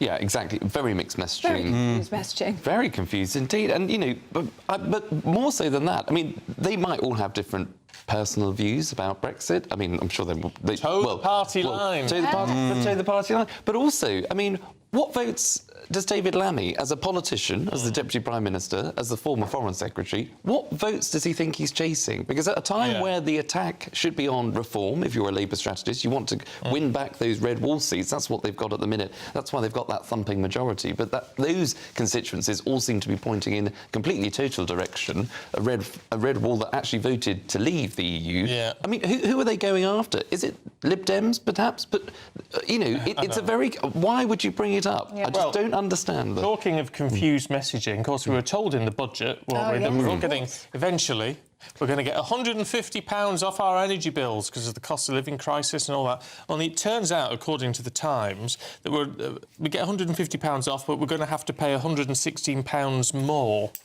Yeah, it is, again, very confusing. So £150 off our bills in this budget, £300 off by the end of the Parliament, Ed Miliband kept telling us. energy has been such a problem because for the last few years, energy bills have been frozen on the back of the war from Russia invading Ukraine, where we sourced a lot of gas from Russia. So bills went sky high. Previous government stepped in to protect that. That was continued, I think, under this government, and a pledge to bring down bills because of green levies and energy renewables and all the rest of it. But of course, as has been pointing out previously, that's got to be paid for. So, OK, your energy bills might come down in terms of the supplier, but overall, in terms of the levies that will be lifted or have to be increased, we've got to renew our gas pipelines. That is paying for things like Sizewell C, for nuclear energy, which is obviously a long-term project. Now, that's got to be paid for, and that comes from the taxpayer, the bill payer, who pays the energy bill. So in the long term, your bills are, by 2030, actually going to go up, not down. Feels like it's entirely smoke and mirrors, this budget. Yes, it does. And you're absolutely right, Charlie, to point out the things that are going to be funded. And some people will agree with this. The building of Sizewell C nuclear power plant, new offshore wind farms, they may well be good for us in the future. But that does contradict the message that the bills are coming down, and again gives us the impression of a government whose left hand doesn't know what the right hand is doing. A plague on all their houses, because they just really are giving so many mixed messages that viewers are saying we can't keep up. Yeah. All right. We're down to the last couple of minutes. So, James, in the Times, what can't newsreaders say? Well, I hasten to say that I can't say these either. Mon Jarreau is one of them, although I've said that completely wrong. The Louvre is another. There are many words that we all... Jarreau, presumably. Yes, right. it's right. But there are, and this is, I'm going to get in trouble with all sorts of Tolkien fans, Storm Éowyn is another one that we've struggled with. I think it's a fun... not Owen? Well... I think Erwin. I thought it was Ewan. Oh, well, we're all... You see, this is how difficult it is, that four highly educated people cannot decide. Where? Yeah, out there. Yeah. Havianus flip-flops? I don't know why that... Havianas. I don't know why that pop up in the news. Well, I don't know. It's just a funny little piece about... people sometimes say it's easy being on news programmes. My mum says that very often. Does she? Yes. Yeah. And I say you should try doing it. I mean... Éowyn. Oh. Éowyn. Éowyn. Yeah. What about a cult toy? Labubu's. Oh, is that... Well, same to you. Yeah, they're like a really trendy, little, scary, goblin-looking toy that kids are really into at the moment. Is it like a gremlin? It does look a little bit like a gremlin, yeah, but they're like collector's items. Oh, I thought it was Labubus.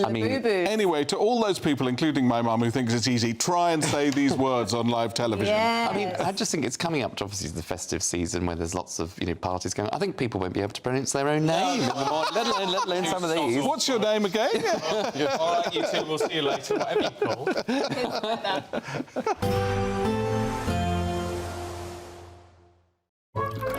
Warm and cosy, with a chance of zero visibility.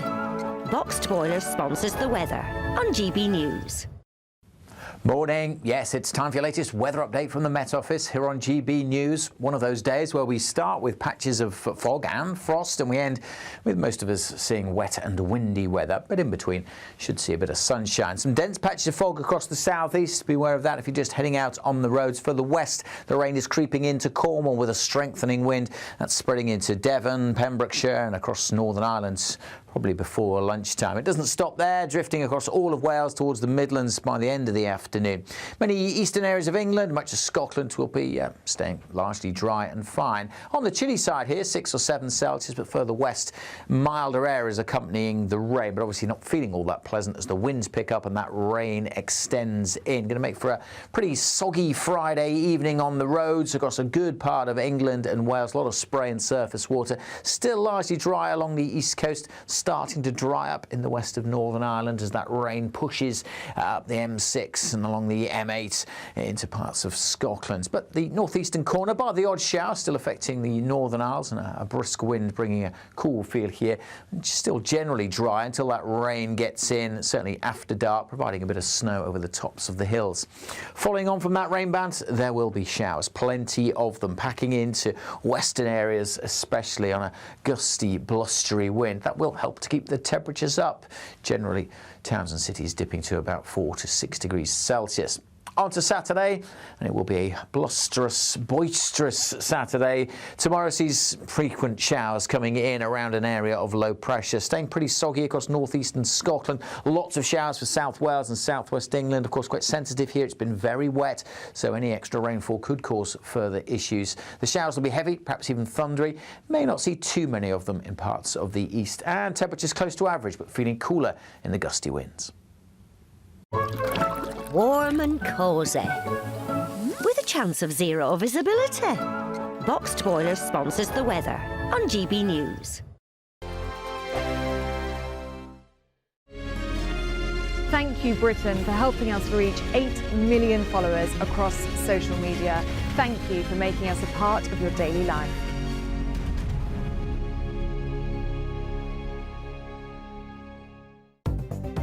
Good morning, this is the latest AI travel news from gbnews.com. Expect delays in Solihull's M6 northbound due to an overturned vehicle between junctions 4 and 6, closing 2 lanes with a 40-minute delay. The M11 northbound between junctions 8A and 10 has a collision causing a 1.5-hour delay, improving around 8:40 this morning. Elsewhere, the A470 southbound from Nantgarv to Corriton is congested, and the A556 northbound exit slip to the A56 has a broken down vehicle. And on the trains, Great Western Railway has road transport replacing trains between Liskeard and Looe, and there's disruption between Finsbury Park and Moorgate with Great Northern. For more travel news, go to gbnews.com. It's the greatest cash prize of the Great British Giveaway so far. A simply stunning £85,000 in tax-free cash to spend on anything you like, making 2026 your greatest year to date. That could get you that brand new car, extend and improve your home, take you away on that bucket list holiday, or just give you some peace of mind over the coming months. For a chance to win £85,000 cash, text cash to 63225. One entry costs £2.50 plus one standard network rate message, or text bonus to 63225. 5 entries cost £5 plus one standard network rate message. Go to gbnews.com/win. Entries start at £2.50. Call 0903 686 3232. Calls cost £2.50 plus your network access charge. Or post your name and number to GB18 PO Box 8690 Derby DE1 9TT. UK only. Entrance must be 18 or over. Lines close at 4 p.m. on the 30th of January. Please check the closing time if listening or watching on demand. Good luck. At GB News, we love to hear from you, our loyal community. So drop us a line at gbnews.com/yoursay. There you can talk to each other and also to the presenters live on air. gbnews.com/yoursay, because GB News is your channel, Britain's news channel. Join me, Nana Okoye, for an informative, interactive news programme with a difference. It's fun.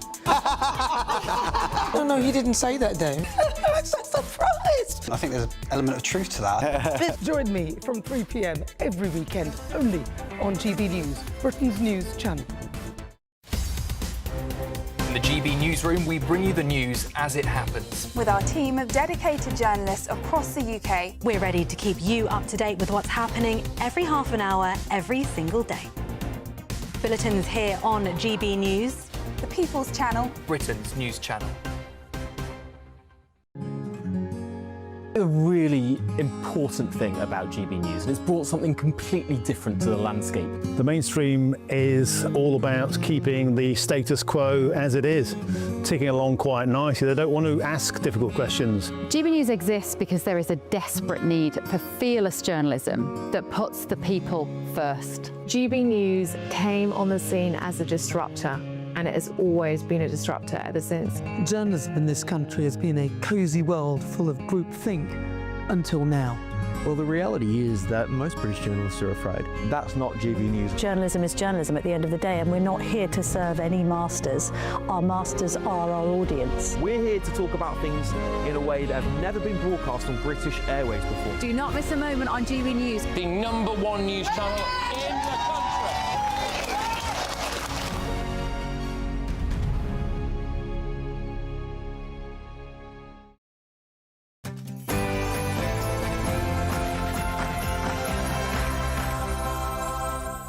Good morning. Chaos for Eurovision as 4 countries confirm they're going to boycott next year's event. Yes, Spain, Ireland, Slovenia and the Netherlands are all up in arms after Israel's participation in the competition was confirmed. Well, they and other members of the European Broadcasting Union have called for the country to be excluded over the war in Gaza.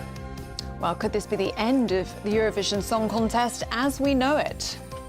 Also today, Reform UK's Zia Youssef launches a scathing attack on the BBC after Question Time invited illegal small boat migrants to join their audience for an immigration special.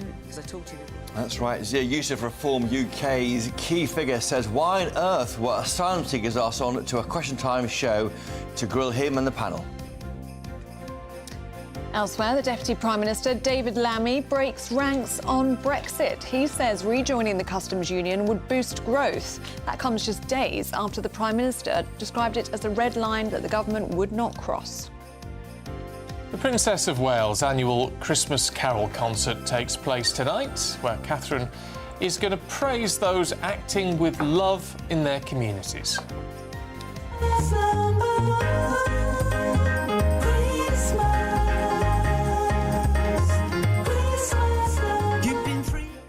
And a personal highlight for us this morning. We're looking forward to this in about half an hour's time. Former Britain's Got Talent contestant Lorraine Bowen is on the programme with us, telling us about her new song to get to #1 by Christmas. And the song is actually called Christmas #1. Yes. She's crackers, isn't she? That's why we love her. And also, Britain's happiest place to live has been crowned. Do you know where it is? Really historic. There's lots of lovely things to see and buildings. Good schools. Very little crime. They provide everything you need. I still think Noddy Holder's probably shaking in his boots at the moment, isn't he? I bet he's really nervous. In sport this morning, on the second day of the second Ashes test in Brisbane, after England's score of 334, Australia currently batting 193 for 2. Ruben Amorim says he's frustrated and angry after Manchester United concede an 83rd minute equaliser to West Ham, and the draw for the biggest World Cup in history takes place in Washington, DC this afternoon. We start Friday with some dense patches of fog and a few frosty areas too. We're going to end the day with many of us seeing thick cloud outbreaks of rain and some strong winds. What about Saturday? Well, join me later for all your weather details. It's just gone 8 o'clock. I'm Stephen Dixon. I'm Ellie Costello and this is GB News Breakfast.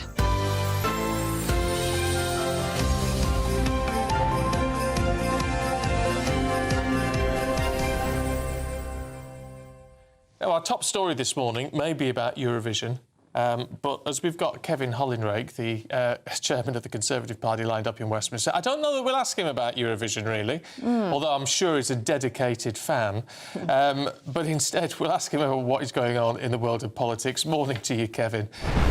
What are we to... I mean, I know you love your Eurovision and your weird outfits. Look, what is going on with the state of our country at the moment in terms of these elections that are either happening or not happening? And this seems to be, these delays to elections seem to be building up. I mean, I know we're concentrating on these mayoral elections, which are now being postponed for 2 years, but we saw this happen in July with 2 other mayoral elections. We saw it back in February with 9 council elections. What is happening? Well, I was a big fan of Sam Fender and Spaceman, if that helps anyway, Steve. But I call that one. But I mean, it's just totally wrong. I mean, it undermines people's faith in democracy when you are effectively subverting democracy by postponing these elections. So only last week, Labour was saying these elections would go ahead.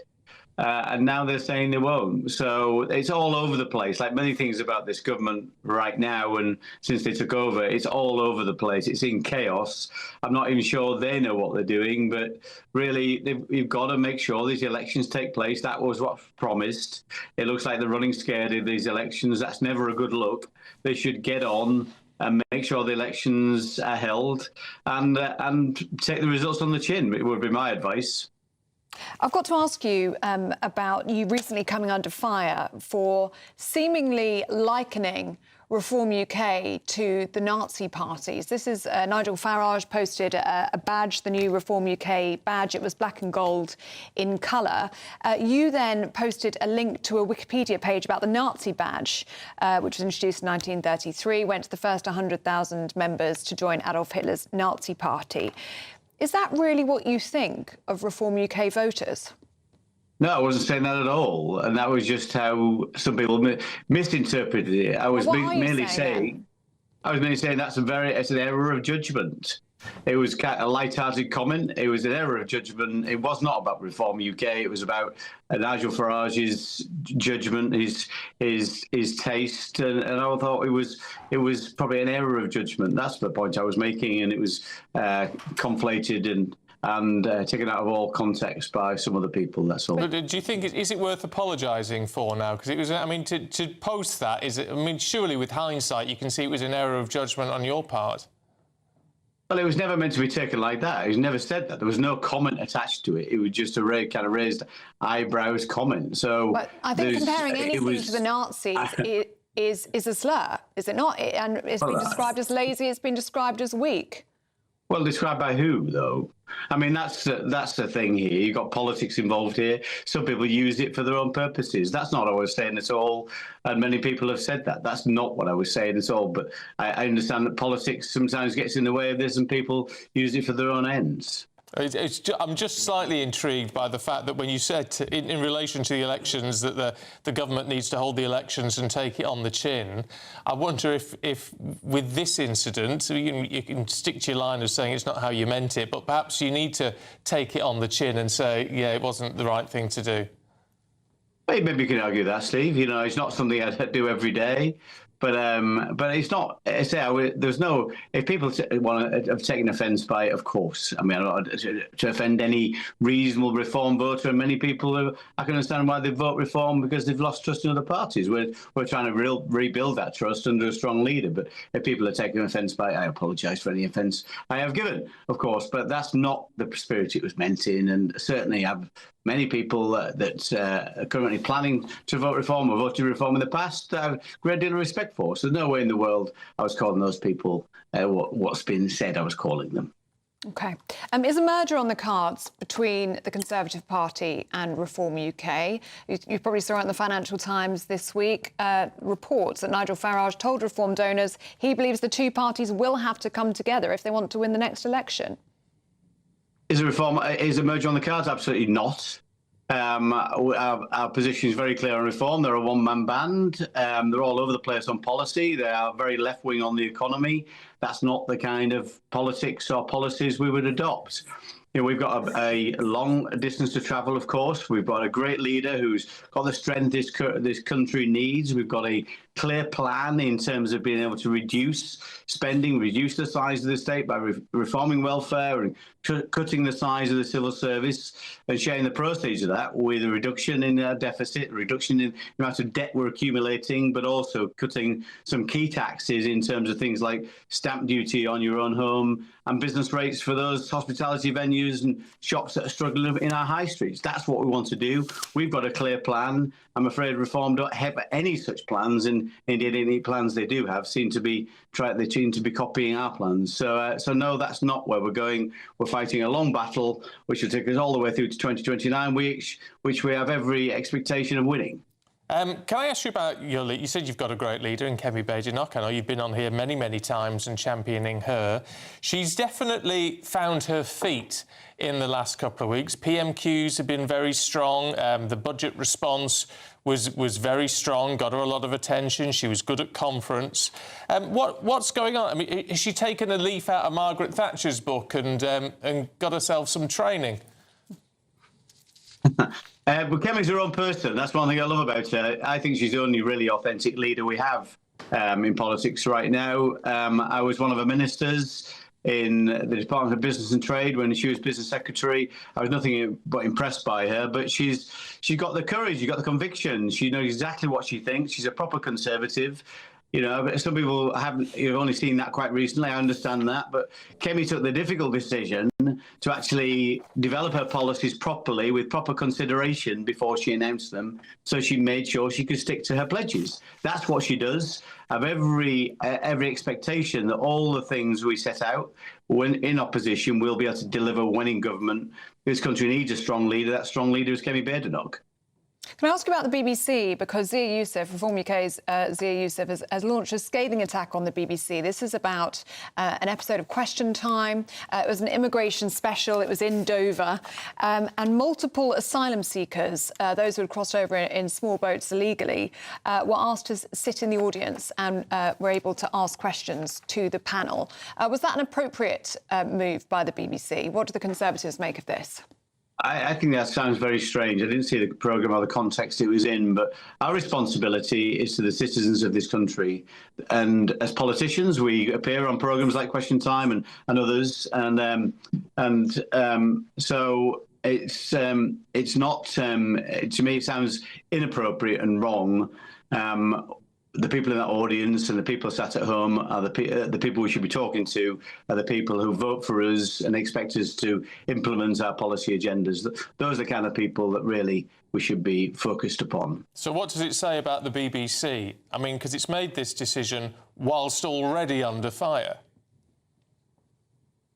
Yeah, I mean, again, I haven't seen the full context of it, so I'd rather not comment in detail, Steve, but it seems extraordinary that you'd put those people, nothing against those people individually, but those people, the people we are accountable to are the voting public of this country. Question Time and other programmes like it are about us being accountable to the public. There's the people that should be the audience that we're speaking to.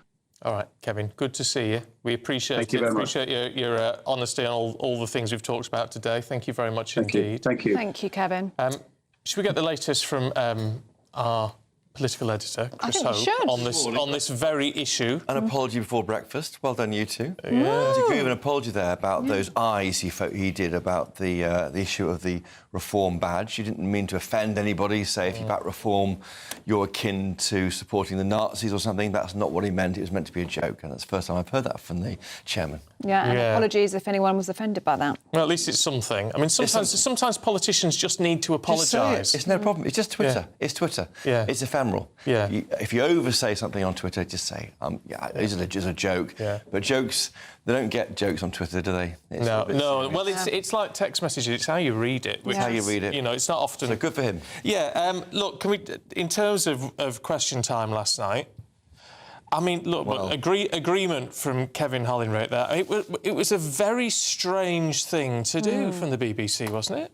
Yes, I'm trying to get to the bottom of this. I was in bed last night, so forgive me for not watching Question Time last night. I'm trying to understand why on earth they had actual asylum seekers in the audience. Now, Question Time goes around the country, like we do. Merthyr Tydfil yesterday for GB News. Yeah. They're in Dover last night. We go trying to find what people think about where they live. But to bring in people who have arrived by a small boat to ask questions of as many as they're used to, because the other panellists were broadly supportive, I imagine, of what was being said there. It does seem strange. And Zia Youssef was on GB News last night saying he felt it was like he was in the Truman Show. It was a political discussion. He sat there thinking, is this really happening? What I need to find out from Zia Youssef is, was he told about this or was it an ambush? So if you're warned about it, it's a different programme to the normal Question Time programme. But he clearly felt shocked and surprised. Yeah. I mean, it would seem with this, and from what he said as well last night, he was asked, you know, would you deport this man if you were in power? To which he said yes, at which there was apparently a gasp from the audience. So Zia Youssef has just been texting me while I'm on air. All right. He was told by Fiona Bruce just before he went on air they had brought some small boat migrants to put in the audience. Now, you know how TV works. They plan these things weeks out, or days out, certainly days out for a weekly show. I'm surprised it was just before he went on. That sounds like an ambush to me, and no wonder he's so upset about it. All right, well, we've got a little clip of him talking to GB News last night. Let's have a listen. Were two illegal migrants who come originally by small boat. As you can see, the BBC were very open about that. How on earth it can be deemed appropriate that people who broke into this country illegally should have a seat at the table in a political discussion about immigration, about illegal immigration on a BBC immigration special, is so bewildering. So that's Zia Youssef speaking to GB News. On the issue of Question Time, a BBC spokesperson has told us this. As immigration continues to be a primary concern for people in the UK, Question Time held a special episode in Dover with panellists from across the political spectrum and a local audience with a range of views and experiences. Over 20 audience members asked questions and contributed to the debate, including 2 people with direct experience of the asylum system in the UK who have been granted refugee status. What do you make of that? Well, I wonder why he was told just before he went on air. If that was the programme, I think you tell the person who they're targeting. They're targeting a Reform UK politician with the real lived experience of an asylum seeker. Clearly, Zia Youssef was upset and shocked. He sat in his car on the way home. He says, "Am I on a fictional TV film called The Truman Show?" There was a lot of pressure on Reform UK at the moment. We saw the row yesterday between the BBC reporter and Nigel Farage on the front page of the Daily Mail there, the row about it ain't half hot, mum, double standards. I think Nigel Farage is finally finding his voice about these claims of being bullied, of bullying others, Jewish boys at school 20 years ago. It was a different world then. It ain't half hot, mum was on TV, black and white minstrels, Bernard Manning, a different context. And I think he's reshaping his defence rather than attacking the people saying, no, they were bullied. I should say in my podcast, I interviewed Chris Green, a new defector from the Tory party to Reform UK. He had this to say about Nigel Farage becoming Prime Minister. And what odds would you give Nigel Farage on becoming the next Prime Minister? I'll probably give evens at the moment, but it's a lot to fight for. There's a lot of work to do. 50. That's online now. So 50-50 chance. And he is someone who wasn't approached by Farage. He went to the Tory party conference and they thought, I'm off to Reform UK. He wasn't offered jobs. He's simply gone to Reform UK, former Tory MP for West Bolton, 2015 to 2024. It's interesting, isn't it? I mean, there literally is everything to play for in the next election, whenever that happens. All right, Chris, thank you very much indeed. We'll catch up with you a little bit later on. Thank you.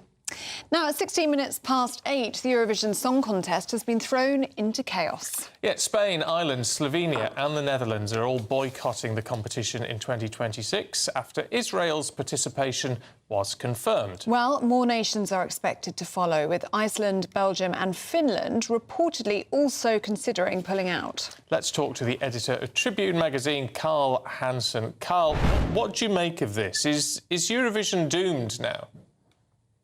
Well, it's a disgraceful decision. Israel's committed in Gaza what the UN and most international organisations say is a genocide.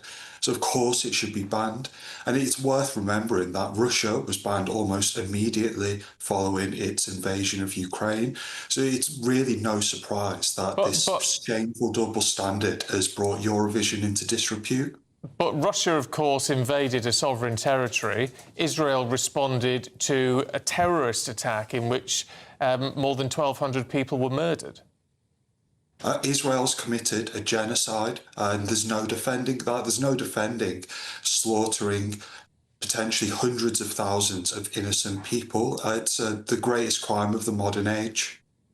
But, Carl, the EBU, who put on Eurovision, as you will know, will say that this is a non-political entertainment event. Politics shouldn't have anything to do with this. This is about a celebration of music. Well, then why was Russia banned? That's complete nonsense. And one party that clearly thinks that it is a political event is Israel, because it enters political songs, and its president has been lobbying for the past few months to prevent Israel from being banned. It views it as an opportunity to spread propaganda and whitewash its crimes in Gaza. So the idea that this is a non-political event is complete nonsense. But the whole argument, and what a lot of people find concerning, Carl, is whereas it is perfectly legitimate to question whether this response has been proportionate, But there's no acknowledgement, is there, from people who are boycotting, and perhaps we can say from people like you, who there's no acknowledgement of the terror attack on the day. There's no acknowledgement of an ongoing threat against the very existence of Israel, and as a result, what we see as a result of that constant threat. Hamas isn't trying to perform in Eurovision Song Contest, so that point doesn't make any sense. I think in the full view of history, this will be the same as breaking the boycott on apartheid South Africa or participating in the 1936 Berlin Olympics, and everybody who's defending this and is involved in it will bear that same shame. OK, Carl Hansen, we're out of time with you, I'm afraid, but thank you very much for joining us this morning on Breakfast. If you've got a view on that, we would love to hear you. gbnews.com/yoursay. Just coming up to 20 minutes past 8. Let's get a check now on the weather.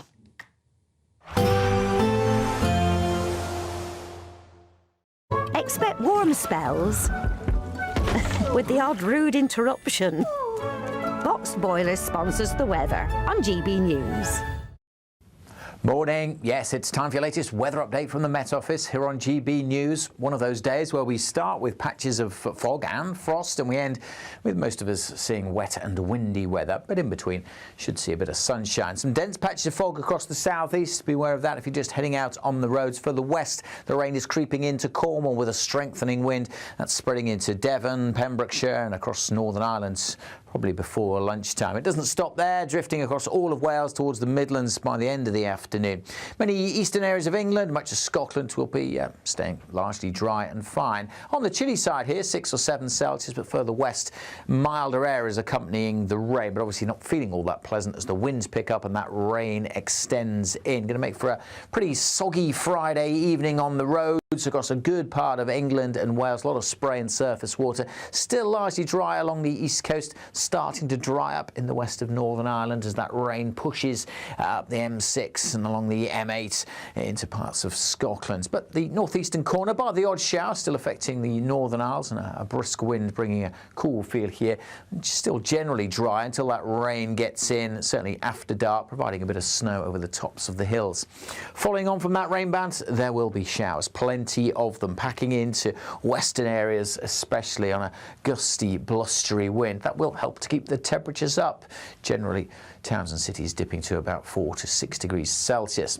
On to Saturday, and it will be a blusterous, boisterous Saturday. Tomorrow sees frequent showers coming in around an area of low pressure, staying pretty soggy across northeastern Scotland. Lots of showers for South Wales and southwest England. Of course, quite sensitive here. It's been very wet, so any extra rainfall could cause further issues. The showers will be heavy, perhaps even thundery. May not see too many of them in parts of the east, and temperatures close to average, but feeling cooler in the gusty winds. Expect warm spells with the odd rude interruption. Box Boiler sponsors the weather on GB News. Now, do stay with us. Still to come, it's the moment you've all been waiting for. Christmas number.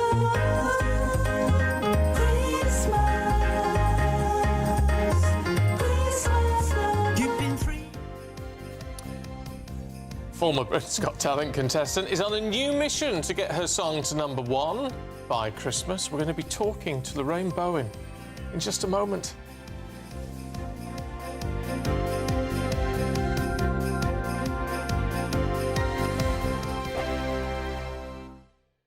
Westminster, the ultimate clique. And you're fighting like rats in a sack. But here on the Camilla Tominey Show, we ask the questions the establishment media is too scared to ask. OK, let me ask you a straight question, because I know you're a straight-talking politician. Whether it's net zero, illegal immigration or law and order, nothing is off limits. You had the power then. Yeah, as I and say, now you've lost it. That's the Camilla Tominey Show, a politics show that's fearless. But no, let me finish my question if you don't mind, because it is my show. Sundays at 9:30, only on GB News, the People's Channel, Britain's news channel. This is GB News, Britain's news channel. But this is story. It's one of these stories. I love these flags, don't you? Doesn't everybody love our flag? Isn't it a wonderful, bright, brilliant, colourful representation of this wonderful, most of the time, country we live in, or not? Certainly not in Scarborough, evidently, because a Scarborough businessman says he has been left disgusted after being fined more than £2,300 for erecting England and Union flags in North Yorkshire. William Haylett used his cherry-picking, you can see on your screen there, his cherry-picking vans, which are normally used for high-level property maintenance, to string up flags across the town, along with tying England and Union flags to lampposts across Filey and Whitby. Sounds great to me. Or is it? We've seen this pretty much all summer, haven't we, where councils have taken down flags. These flags, these ones, these lovely, bright, colourful ones, but many councils have left flags of other countries up, in particular the Palestine one. You know, our town's just been down and depressed for, you know, a couple of years now, and it's upsetting to see, you know, local people, you know, struggling and all that lot, and just down and depressed. What reaction have you got from the local community, from people living where you've been putting your flags up? Oh, it's just absolutely, everyone's just, they're just giving up, do you know what I mean? Seriously giving up. And what it is, you know, I've got to root, I've been out every night, you know, digging deep into root at community, and it's just like we've been failed through every system going, and now we've just had enough, man, do you know what I mean? It's upsetting, you know, it makes me, you know, makes me really upset. GB News, the People's Channel. In the GB Newsroom, we bring you the news as it happens. With our team of dedicated journalists across the UK, we're ready to keep you up to date with what's happening every half an hour, every single day. Bulletins here on GB News, the People's Channel, Britain's news channel.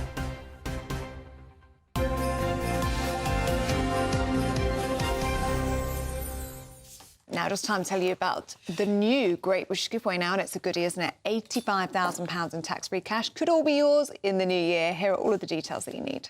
It's the big one.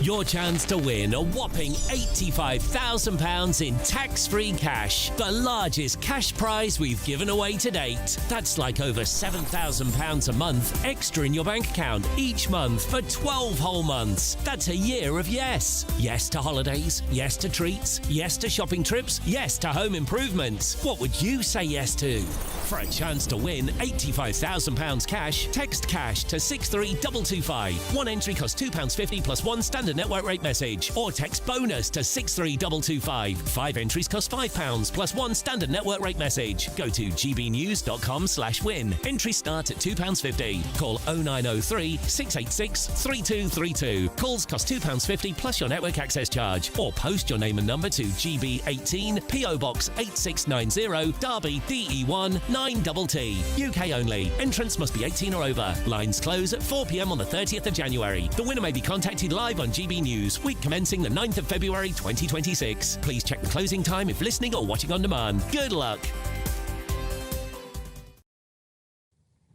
So I've just... There you go. Thank you. All my bits had fallen off. There you go. Now, as we approach Christmas, many singers will be holding out hope that their song could make it to Christmas #1. Yeah, and it would be a result, wouldn't it? Because Mariah Carey has made something silly like £70 million or something from All I Want for Christmas Is You. It's a great it's the song. way to go. It's Prince William's favourite song. Is it? Christmas song, yeah. Brilliant. Well, it's a moneymaker, isn't it? Well, the next guest is hoping for Christmas #1. She's one of those potential festive chart toppers, and you may recognise her from her first hit song, the Crumble song. Let's take a look. Everybody's good at cooking something. Cooking crumble. In fact, I've got one in the oven. Would you like some? So what these think?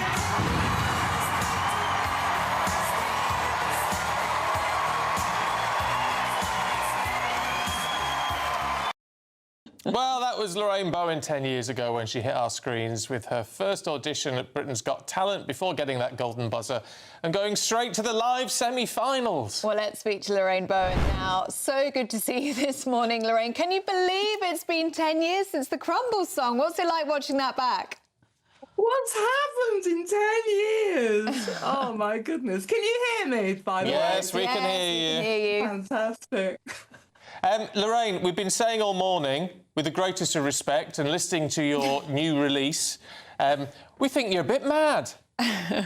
No, that's ridiculous. I'm British. Well, I'm that's allowed true. To be a little bit quirky, aren't Well, I? quirky, that's the way to do it. Yes. Tell us about the fact you want to be Christmas number one, so you've written a song called Christmas Number One. Yes, well, guess what? It's in the name. I am a Christmas number one. I don't even have to try, do I? It's Lorraine Bowen's Christmas number one. That's it. I've won. Have you written it yourself, Lorraine? Completely. I wrote it in June and July when you were slapping on your sun oil. I was writing about, Christmas things. And I've written a whole album in 3 months. It was pretty hard, but I decided to do it and I went for it. Where do you record it all? I mean, we can see, I think the video was shot at home, wasn't it? But I mean, it's all, where do you actually record the vocals? It's at home. You can do everything at home now. Just do it on your computer. And this one, I must admit, I did pay a producer to help me with the backing because it's a little bit like Stock Aitken and Waterman. I wanted it to be like a lost hit from the 80s. You look like you had a lot of fun filming this music video. I always have a lot of fun with my videos. It's not worth doing otherwise, is it? Well, exactly. And what's it like being someone who is... I mean, you are instantly recognised. When I came in this morning and we said, oh, Lorraine Bowen's on. Honestly, all our staff here was so excited. You're an icon. It seems I am, but I don't feel it. I just walk around, I do my shopping and say, wherever. And I just feel very normal. I'm not a diva at all. And Lorraine, if you get a Christmas number one, you're on to a winner. We were just talking about Mariah Carey and how much money she makes in royalties every year. I mean, it would be incredible, wouldn't it? I'll stop you there because it's not. We're very, as musicians, we're very ripped off. But I'm not going to get into politics. But it's 0.0007 pence a stream. You'd need lots of streams, wouldn't you? You'd need at least 23 million to make 20 pence. Oh, well, you never know. You never know, Lorraine. You never know. It'd be all the things that would come from that. But a Christmas number one would be great, just for the legacy, because I came back from California this year, having won an amazing award, and I was full of the joys of summer. And people were saying, "You've got to do a Christmas number one. You've got to get it out by the beginning of November." I thought, oh my goodness, I better start now. So it was the biggest heat wave in the whole history of mankind. And there was me writing about snow and bell ringers and things. What award did you win in the States? Apple Design Award 2025 for the musical Peanut Butter and Jelly Sandwich, which is on a mobile phone. It's the first ever musical on a mobile phone. And the most incredible story is that when I did Britain's Got Talent, there was a German geeky developer who was fiddling with his satellite and was trying to get into Britain's Got Talent. And he caught my audition and he absolutely loved it and asked me to write a musical with him. And then we win an award, one of the biggest awards in California, when we went to Apple Park headquarters to pick it up. Can you imagine, little me? Fantastic. Brilliant. It was amazing. It was amazing. Oh, well, Lorraine, it's been so good chatting with you. Best of luck with your mission to get a Christmas number one. We're right behind you on GB News. It's I will say, Lorraine, it is very catchy. It is catchy. We're liking it. Yeah. We've just been listening to it. All right, look, best of luck and great to see you. Thank you. Good to see you, Lorraine. Number one, bye. There you go. There it is, live. Thank you, Lorraine. Quirky, that's the word. Quirky and eccentric, I would add. Yes, but very British. Very British. She's not wrong. No, she's not wrong. If you can't be one of those quirky British people, then what's wrong with you? Oh, dear, she's got a good sense of humour. Good anyway, on we her. needed a giggle, didn't we? It's good. Yeah. Anyway. Right, anyway, look away from that. If you're heading to work or school this morning, sorry, here's your traffic and travel update.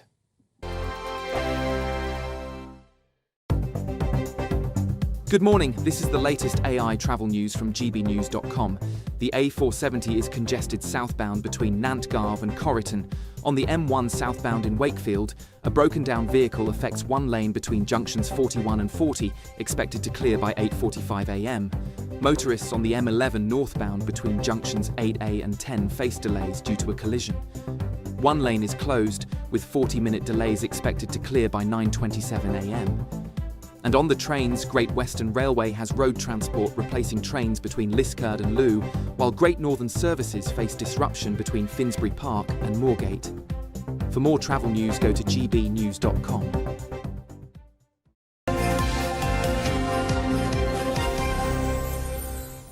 Still to come, England all out for 334 in their first innings in the second test in the Ashes.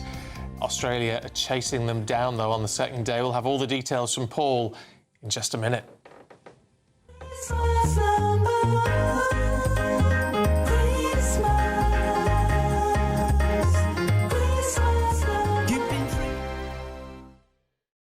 Westminster's full of talk, but out here, it's the real world. Am I allowed to talk then? No, that's it. This is where it matters, real people and real lives. That's what politics is all about. In fact, has Trump made a good start? No. Straight answers, no spin, and just a couple of pints. How many fingers have I got up? About 10. So join me for Lee Anderson's Real World every Friday at 7 p.m, only on GB News. The People's Channel, Britain's news channel. You want to know what's really going on in the corridors of power? Labour don't know what to do with you half the time, and that makes you quite lethal in the chamber. Get behind the headlines with Chopper's Political Podcast. Join me, Christopher Hope, as I sit down with the great and the good of British politics. We'll see where this ruling takes us. These are the stories shaping our nation.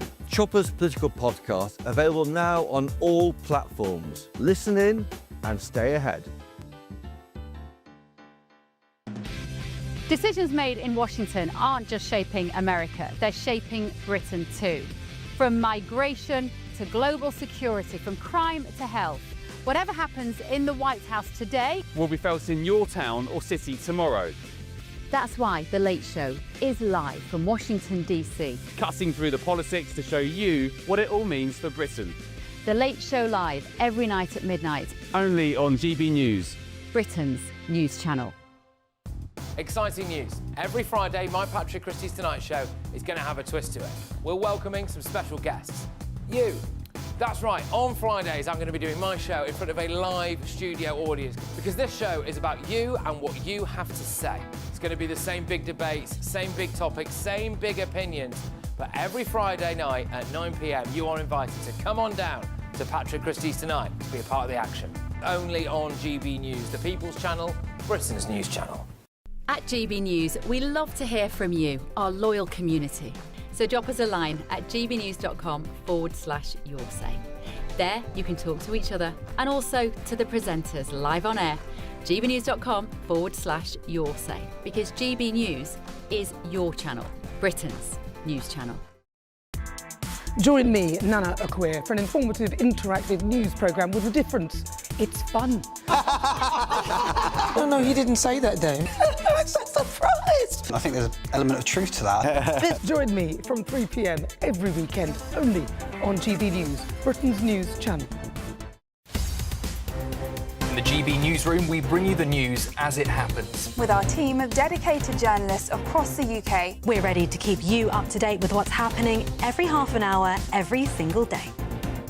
Bulletins here on GB News, the People's Channel, Britain's news channel.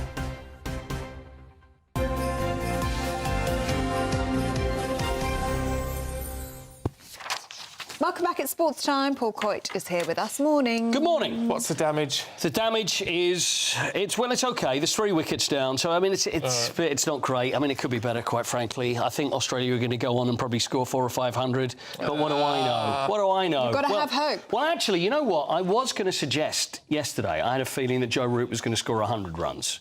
And I'm not just saying that because he'd never scored 100 in Australia, and the Australian newspapers, the press have given it all Root, he's Mr. Average, and really given him a hard time, and then he's gone out and scored a really good 100.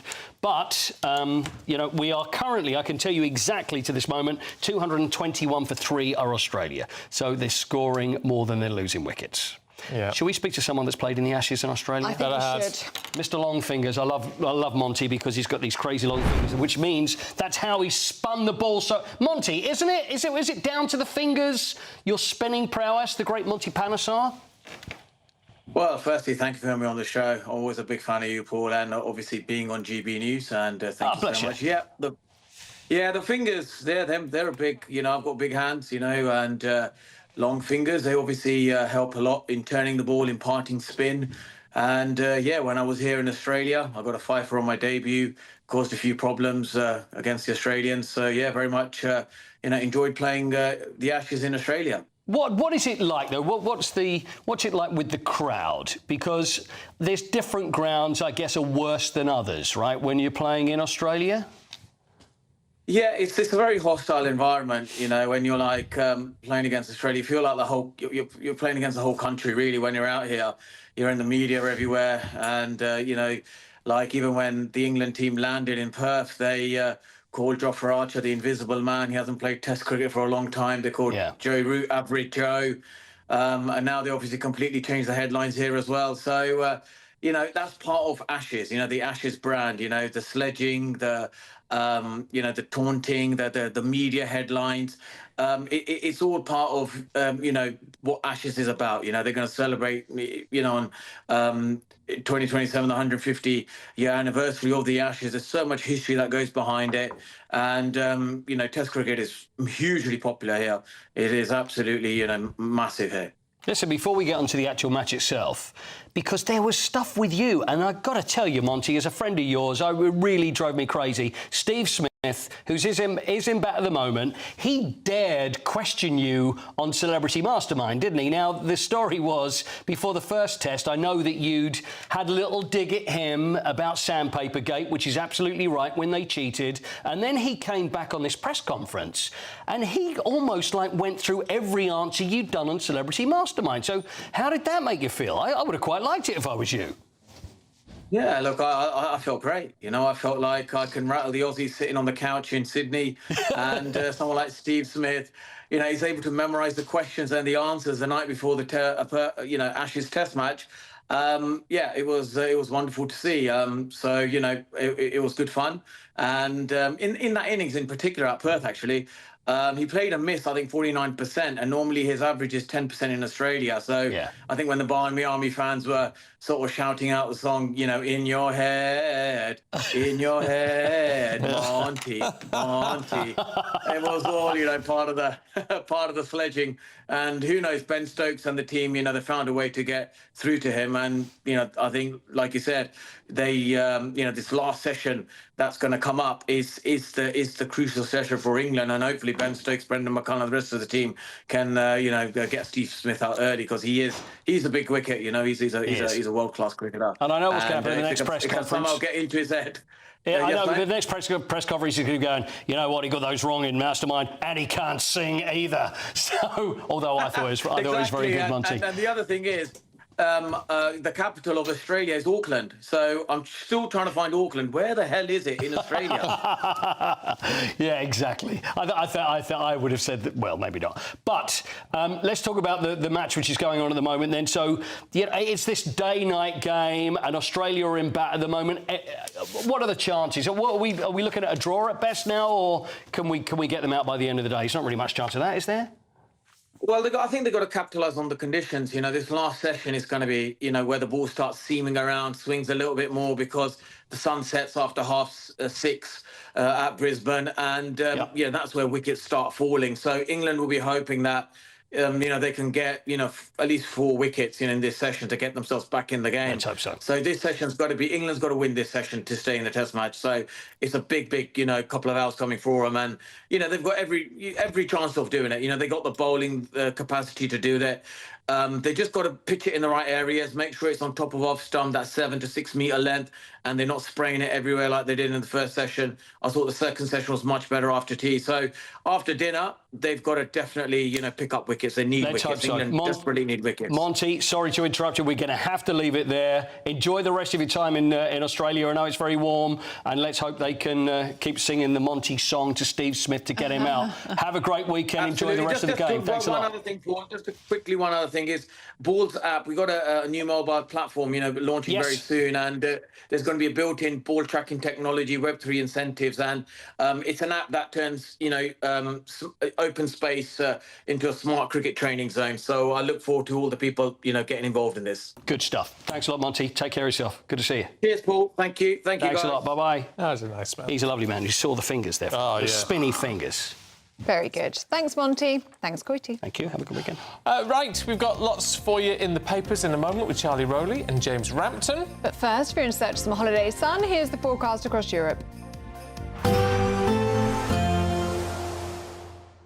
I hope we haven't forgotten anything. Travel insurance, I tick that box. Yeah, but remember what you forgot last year. All Clear Travel Insurance sponsors GB News Travel Destinations forecast. Further wet and windy weather likely in Greece and Turkey during the course of the weekend. Some heavy downpours, particularly across southern parts of Turkey, extending into Cyprus. Also, as I mentioned, gusty winds. The breeze coming down from the north, bringing a cool feel to Italy, but should see plenty of sunshine here. Same goes for Mallorca and much of the east coast of Spain. If you want temperatures over 20 degrees, you need to be heading further south. Some fine warm conditions in the Canaries. Those heavy showers only slowly easing this weekend in Greece. All Clear Travel Insurance sponsors GB News Travel Destinations forecast. Westminster, the ultimate clique. And you're fighting like rats in a sack. But here on the Camilla Tominey Show, we ask the questions the establishment media is too scared to ask. OK, let me ask you a straight question, because I know you're a straight-talking politician. Whether it's net zero, illegal immigration or law and order, nothing is off-limits. You had the power then. Yeah, as I And say, now you've lost it. That's the Camilla Tominey Show, a politics show that's fearless. No, let me finish my question if you don't mind, because it is my show. Sundays at 9:30, only on GB News, the People's Channel, Britain's news channel. Britain's newsroom, weekday mornings from 9:30. Flossie, how do you think your peers would react if, from now on, they were never, ever allowed to bring their phone into school? Well, I think the big thing is really, I went to school yesterday after obviously doing BBC News, and surprisingly to me, all of my friends were saying, look, we completely agree with you, you're so totally doing the right thing. Obviously, it is a very sensitive topic. Obviously, I'm going to have people saying, stop what you're doing. Don't take my phone away from me. I would hate myself if I was in primary, secondary school. But realistically, the thing is, now I'm coming to realise I really wish I just didn't have a phone. Yeah. I am addicted to my phone now, I will admit that. I really wish I wasn't. So hopefully as well, if phones are banned in secondary schools, parents usually buy them for secondary school because everyone gets them. So hopefully that will stagger, when parents buy their kids' phones, which may break, the level of addiction. Yeah. Because I feel like if I didn't have a phone, really wish I didn't, because, I keep on saying to myself, where would I be now if I didn't have a phone? You said that people are now talking to each other on the bus because your school has moved to a stricter ban. So my school is now completely smartphone free on anywhere where the school has a duty of care. So. It was really surprising to see kids, talking and chatting rather than because normally just they would being on text their each other phones. or they'd be on the... staring at their phones. Extraordinary, isn't it? Well, I do hope you're very successful because it's such an important campaign. Will or Ewing and Flossie, thank you so much. Yeah. Why can't they just take a stand? They've done it in Australia. It might help with the They've done it in Australia. GB News, the People's Channel. At GB News, we love to hear from you, our loyal community. So drop us a line at gbnews.com/yoursay. There you can talk to each other and also to the presenters live on air. gbnews.com/yoursay, because GB News is your channel, Britain's news channel.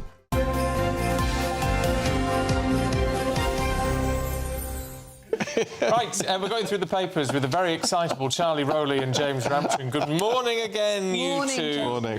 We shouldn't get excited because the Express is telling us, James, I've heard this before actually, that the flu this year is a nasty one. It is, and it's the Express is calling it a tidal wave, the worst tidal wave of flu, and the numbers are certainly shocking.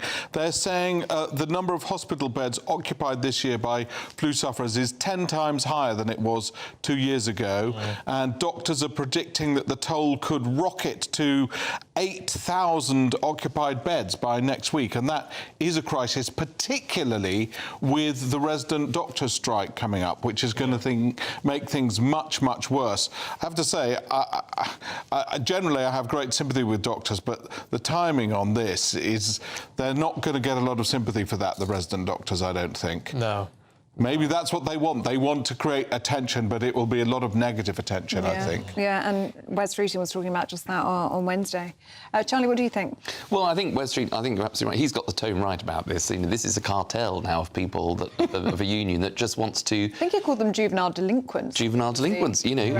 Moaning minis. Moaning minis, you know. And he's absolutely right. You know, at a time where the NHS is going to be under its most severe pressure, which happens every winter, a few doctors... part of a union, which seems to be quite a militant one now, have decided that on top of getting 28% pay rises at the last budget, not the one that we've just heard, and the whole point of that increase was to stop these strikes. That's what the government told us, that they were going to increase public sector pay to stop the strikes. We've had now a second wave of strikes. I think it's going to be about 13 strikes in over the last 18 months or something, and they plan to strike. The BMA have told us that they plan to strike for every month into the new year if they don't get an additional 20% pay rise. I mean, that's just unheard of. That is completely unworkable. And I do think that people, and patients in particular, that will be worried, you know, when things get even colder, because we've had quite a mild winter so far, and that's why flus survive in warmer climates as well as... It's not just cold. Cold kills them off.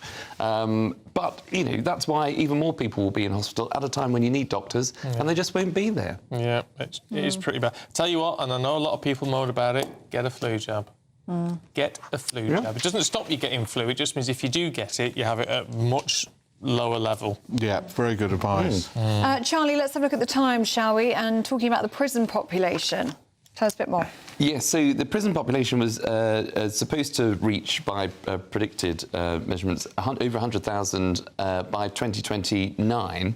But because of the early release schemes that we've seen at the very start of this government, and a second one coming down the track, they're now predicted that the 100,000 population marker won't be reached until a year later. So we're meant to applaud that. So they're exactly because we're just letting them out. Exactly. You can do the maths quite quickly as to, you know. We could have a zero population, couldn't we? And the ones we aren't letting out are just being released anyway because, you know, of a clerical error. Exactly. Exactly. Yes, they're being let out on their own accord. Wandsworth, they're saying bye.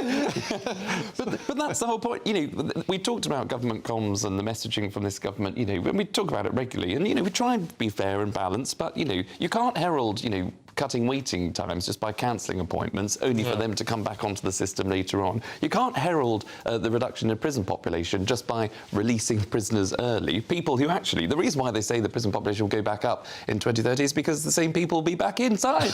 You know, so it's a revolving door. And it tends to be. That's, you know, the number of people that are in prison have gone through a revolving door of the... I know, we do need to be so much better at rehabilitating. Totally. I think recidivism is something like 80% level, which is shocking. There should be far better programmes to rehabilitate people, because that would solve the prison crisis. If you stop people reoffending, you stop them returning to prison, and you don't have overcrowded prisons. And encourage them to live a fruitful and, you know, good life that contributes to society. James... I don't know why you've picked this one. Blokes boast beyond belief. Well, I just thought it was absolutely fantastic. Did it ring a bell, James? Well, yes. If you ask my 3 daughters, they will say I'm guilty of all these boasts. For instance, I believe that, 36% of men believe that they could land a passenger plane in an emergency, compared to only 24% of women. 50% of men believe they could easily score a goal against a Premier League goalie. 34% think that they could do a better job than Keir Starmer. I'm surprised that's not higher, actually. Yes. And, you know... even 16% of blokes think they could run a marathon without training, and only 9% of women. It does highlight how much more modest and realistic women are and how ridiculously macho and boastful men are. I think it's a nice little story, but it does tell us something about the difference between the genders, the idiocy and the delusion of men compared with the sensible reality of women. I've heard. You're on such thin ice, Jimmy. Well, I'm afraid he is henpecked at home. He admits this. He's scared of his children. And so he's saying this in case they're watching. Well, absolutely, yes. Well, all I was going to say is that 50% of people who think that they can score a goal against a Premier League goalie, I think that percentage goes up if the goalkeeper plays for Spurs. You waited till Paul had left the room before you said that. I've been waiting 3 hours to make that count. Yes. That one in the group. It was still good at 6 a.m. and it's still good now. Yeah. So much trouble. Is Paul still here? He's gone now. You know Thank God he's left the building. Coward. Right. Let's have a look at the weather with Alex.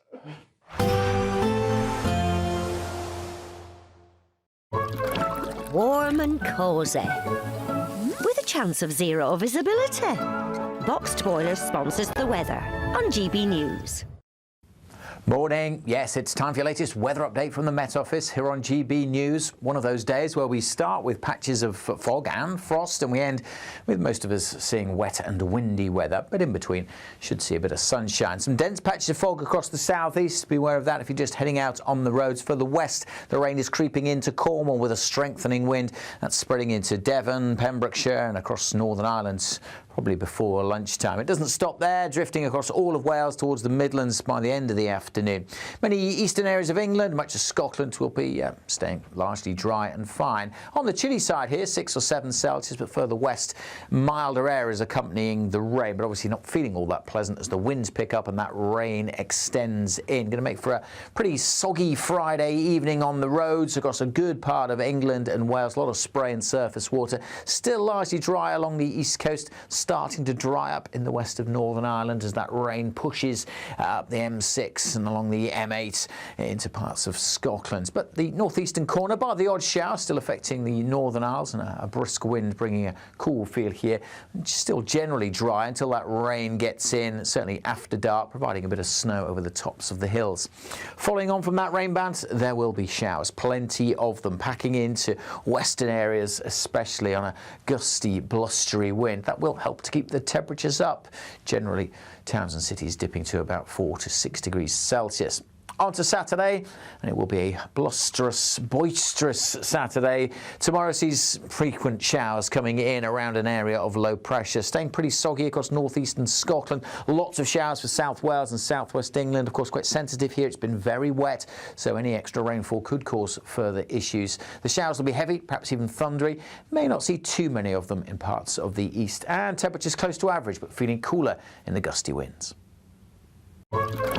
Warm and cosy, with a chance of zero visibility. Boxed Boilers sponsors the weather on GB News. Thank you, Britain, for making us the fastest growing news website in the UK. We're truly humbled, and we couldn't have done it without you.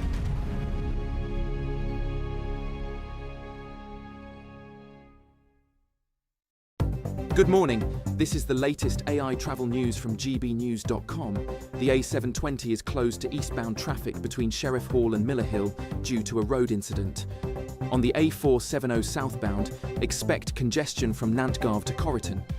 In Lancashire, there's a broken down vehicle on the M6 northbound exit slip at junction 35 with one lane closed. Meanwhile, the A38 eastbound in Devon has delays due to a collision with one lane shut, leading to 40-minute delays. And on the trains, cross-country services face disruption between Birmingham New Street and Worcestershire Parkway, while Great Western Railway replaces trains with road transport between Liskeard and Looe. For more travel news, go to gbnews.com. It's the big one. Your chance to win a whopping £85,000 in tax-free cash. The largest cash prize we've given away to date. That's like over £7,000 a month extra in your bank account each month for 12 whole months. That's a year of yes. Yes to holidays, yes to treats, yes to shopping trips, yes to home improvements. For a chance to win £85,000 cash, text cash to 63225. One entry costs £2.50 plus one standard network rate message. Or text bonus to 63225. 5 entries cost £5 plus one standard network rate message. Go to gbnews.com/win. Entries start at £2.50. Call 0903 686 3232. Calls cost £2.50 plus your network access charge. Or post your name and number to GB18 PO Box 8690 Derby DE1 9TT. UK only. Entrance must be 18 or over. Lines close at 4 p.m. on the 30th of January. Please check the closing time if listening or watching on demand. Good luck. Westminster's full of talk, but out here, it's the real world. Am I allowed to talk now? No, that's it. This is where it matters. Real people and real lives. That's what politics is all about. In fact, this Trump made a good start. No. Straight answers, no spin, and just a couple of pints. How many fingers have I got up? About 10. So join me for Lee Anderson's Real World every Friday at 7 p.m. only on GB News. The People's Channel, Britain's news channel. You want to know what's really going on in the corridors of power? Labour don't know what to do with you half the time, and that makes you quite lethal in the chamber. Get behind the headlines with Chopper's Political Podcast. Join me, Christopher Hope, as I sit down with the great and the good of British politics. We'll see where this ruling takes us. These are the stories shaping our nation. Chopper's Political Podcast, available now on all platforms. Listen in and stay ahead.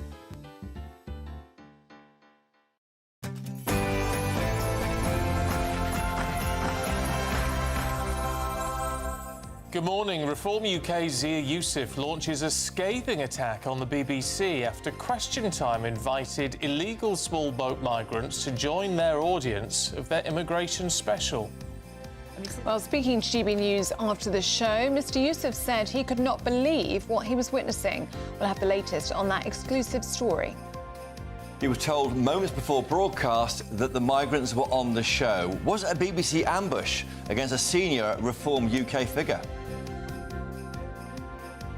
Eurovision's in crisis. Spain, Ireland, Slovenia and the Netherlands have all decided they're not taking part after it was confirmed that Israel would.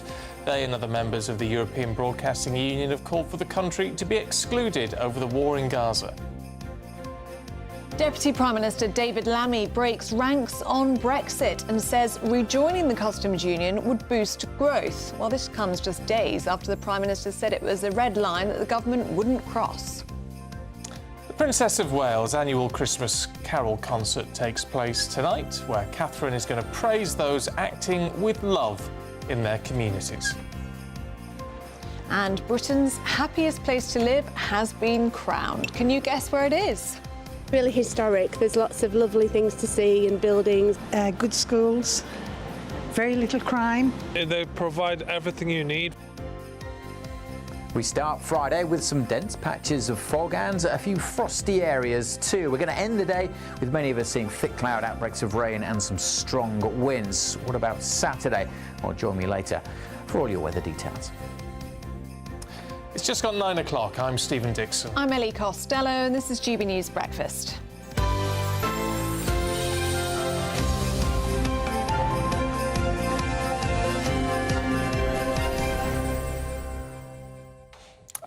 Look, there's been a glitch in the Matrix this morning. Has there? Because we've been telling you all morning about, can you guess where the happiest place to live is in Britain? Yeah. And we haven't actually told you, which is slightly concerning. Anyway, it's Skipton in North Yorkshire. Oh, Skipton's lovely. Yeah, so there you go. Really nice. So lovely area. It's done particularly well. And its people living there is very happy. Apparently, the average asking price for a home is $326,000. So that's lower than the national average. It is, yeah. Let me try and find the full list. I saw it in one of the papers. Yeah, we've got Richmond upon Thames. Yeah, also lovely, but very expensive. And Camden.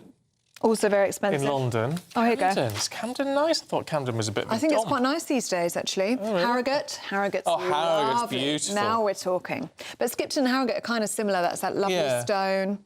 on the buildings. Woodbridge, if anyone's from Woodbridge. Oh, Altrincham. Is that nice? Yeah, Altringham's nice. Macclesfield. Is that nice? I don't know that I've ever been to Macclesfield, to be perfectly honest. Stirling in Scotland comes in at number 8. Oh, Cirencester. Cirencester's lovely. Expensive, though. Makes sense. And Hexham. Yeah, Hexham's nice. Yeah. So there you go. There's the list for you, so we've just righted that wrong. Skipton is lovely. Apparently it's friendly and affordable. Because it's in Yorkshire, that's why. Yeah, it's Everyone's northern. friendly.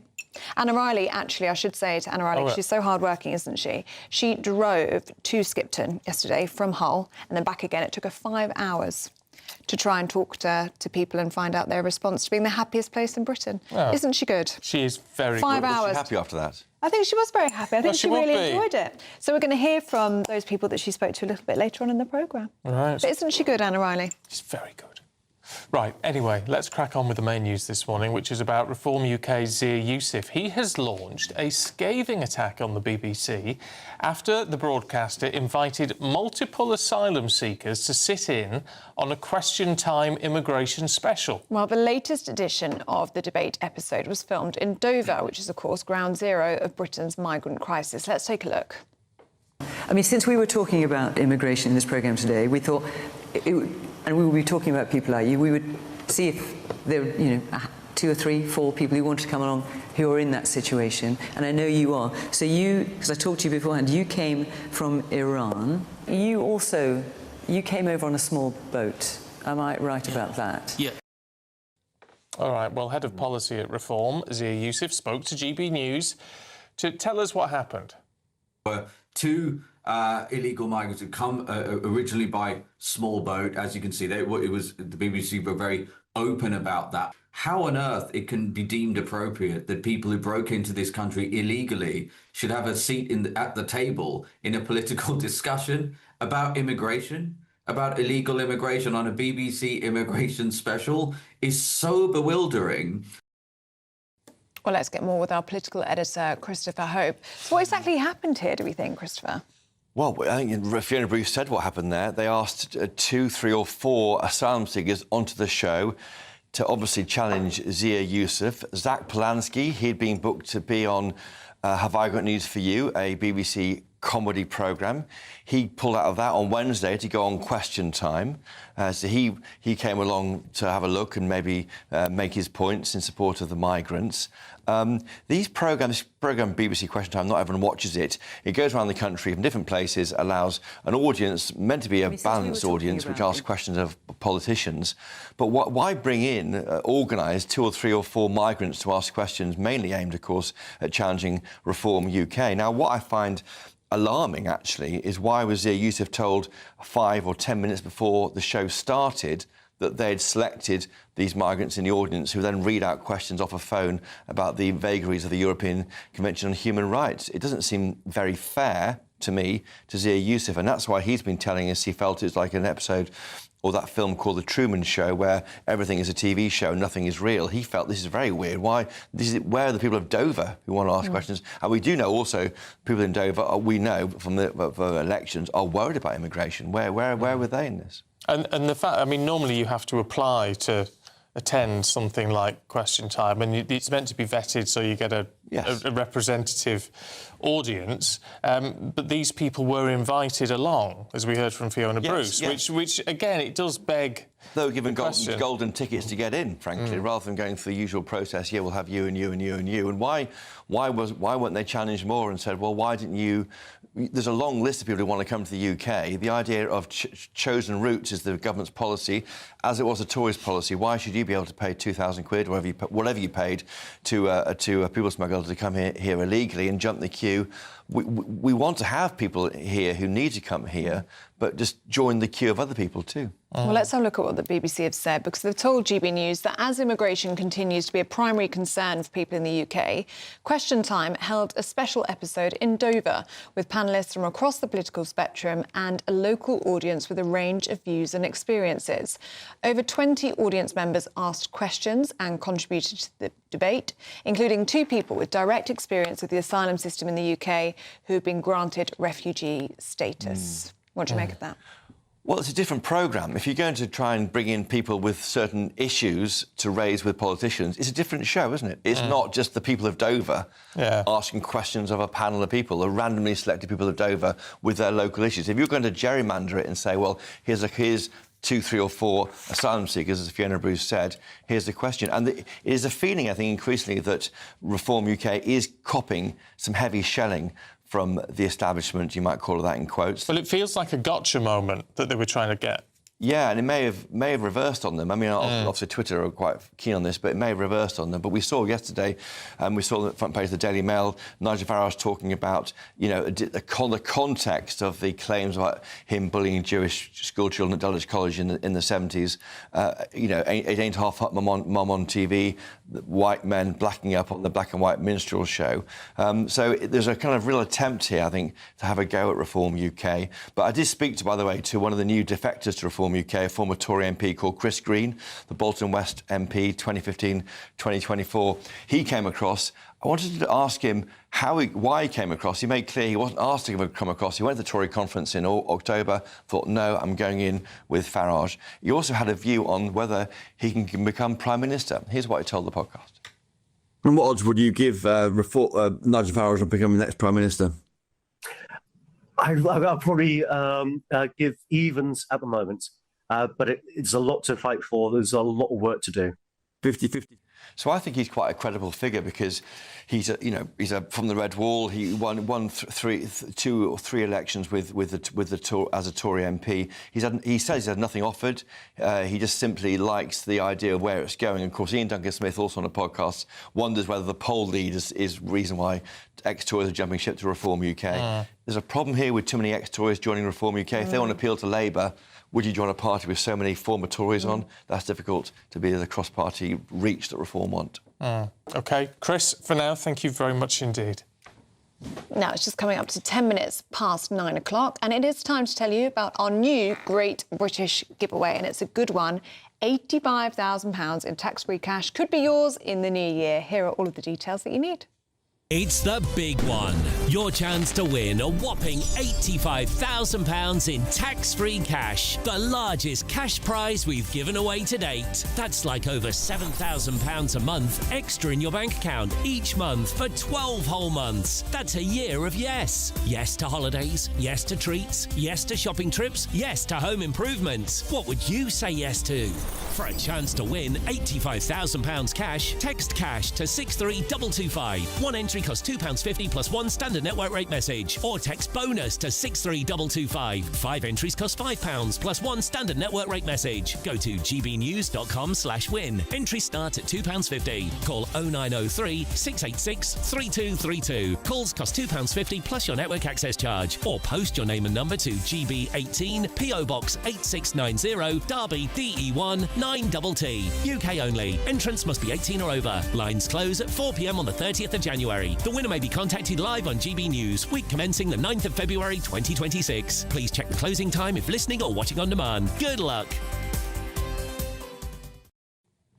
Now, millions of Brits are turning to local churches for help as families face a debt and hunger nightmare this Christmas. Well, a new report from the charity Christians Against Poverty shows that churches and Christian organisations are becoming a crucial safety net, offering everything from emergency food shops and help back into work to energy top-ups and free debt advice. 23%, that's 12.5 million UK adults, say that either they, a family member or a friend has had support from a local church or Christian organisation within the last 5 years. Well, to help local churches provide emergency food aid to families in need this Christmas, the Christians Against Poverty charity has also launched a £300,000 Christmas appeal. Our reporter Anna Riley has the story. Churches, places for worship, celebration and contemplation.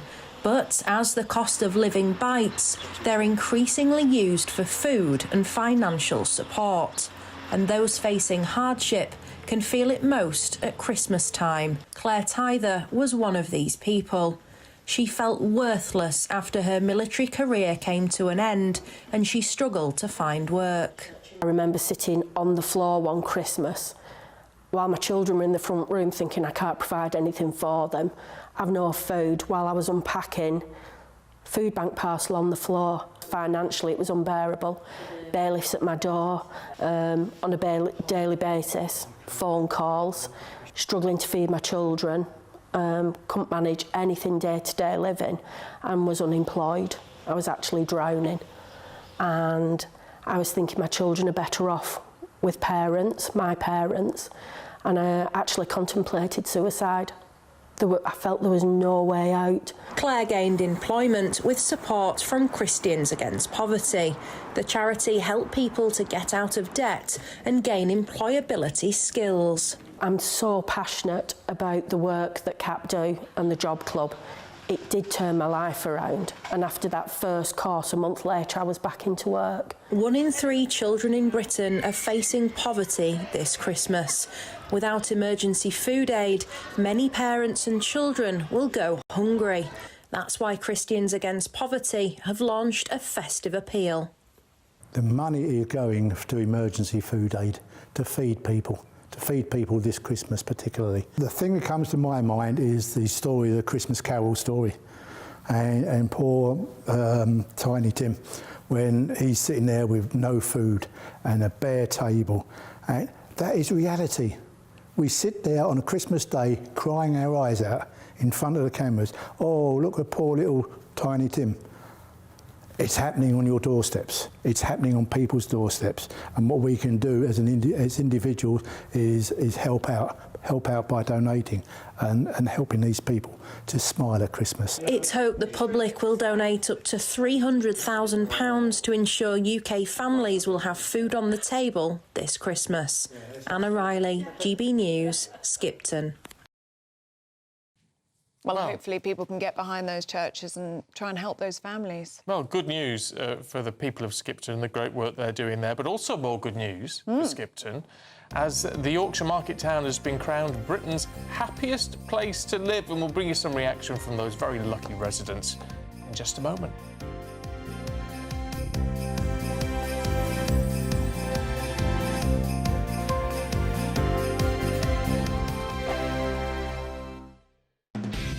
Decisions made in Washington aren't just shaping America, they're shaping Britain too. From migration to global security, from crime to health. Whatever happens in the White House today will be felt in your town or city tomorrow. That's why The Late Show is live from Washington, D.C. Cutting through the politics to show you what it all means for Britain. The Late Show live every night at midnight. Only on GB News, Britain's news channel. Bold. They are under no illusion. Ray. Are you a human trafficker? Boundless. I've had enough of the nonsense, and I'm not afraid to say it. Don't get us on the BBC. Every weeknight, I tear through the headlines. The smell of gasoline. Should we be worried about it? From Westminster madness to cultural war chaos. What we're going to do now is they are throwing things out the car as we speak. Get ready, Britain. Here we go. Patrick Christie's tonight, weeknights from 9 p.m, only on GB News, Britain's news channel. Hi, I'm Michelle Dewberry, and my show is your opportunity to cut through all the noise and dive in headfirst to some robust debates. Ideas clash. Situation, isn't it? No, because the failure is you're deliberately avoiding my point. Nothing's held back. And if you think this is the end of it, wait for more. And we do not shy away from the difficult stuff. Sometimes I want to shake people and say, if only you understood. So join me on Jubes & Co. weeknights at 6 p.m, only on GB News, Britain's news channel. You want to know what's really going on in the corridors of power? Labour don't know what to do with you half the time, and that makes you quite lethal in the chamber. Get behind the headlines with Chopper's political podcast. Join me, Christopher Hope, as I sit down with the great and the good of British politics. We'll see where this ruling takes us. These are the stories shaping our nation. Chopper's political podcast, available now on all platforms. Listen in and stay ahead. Britain was once the envy of the world, but look around. A nation that no longer knows what it is or where it's going. A country that's broken. How do we fix Britain? How do we bring it back? Friday night with Matt Goodwin at 8 p.m, only on GB News. No matter the state it's in, this is our nation. Join me, Jacob Rees-Mogg, for a genuine, honest discussion on where we have been, where we are going, and where we are with the people who set the direction. Tune in to State of the Nation every Monday to Thursday, 8 to 9 o'clock. Only on GB News. Britain deserves a newsroom that puts the facts and your voice first. Well, and that's what you get on GB News. Lively debates, lively conversation. And we're not afraid to hold power to account. And each other. So join me, Andrew Pearce. And me, Miriam Cates, for Britain's Newsroom, weekdays from 9:30 on GB News.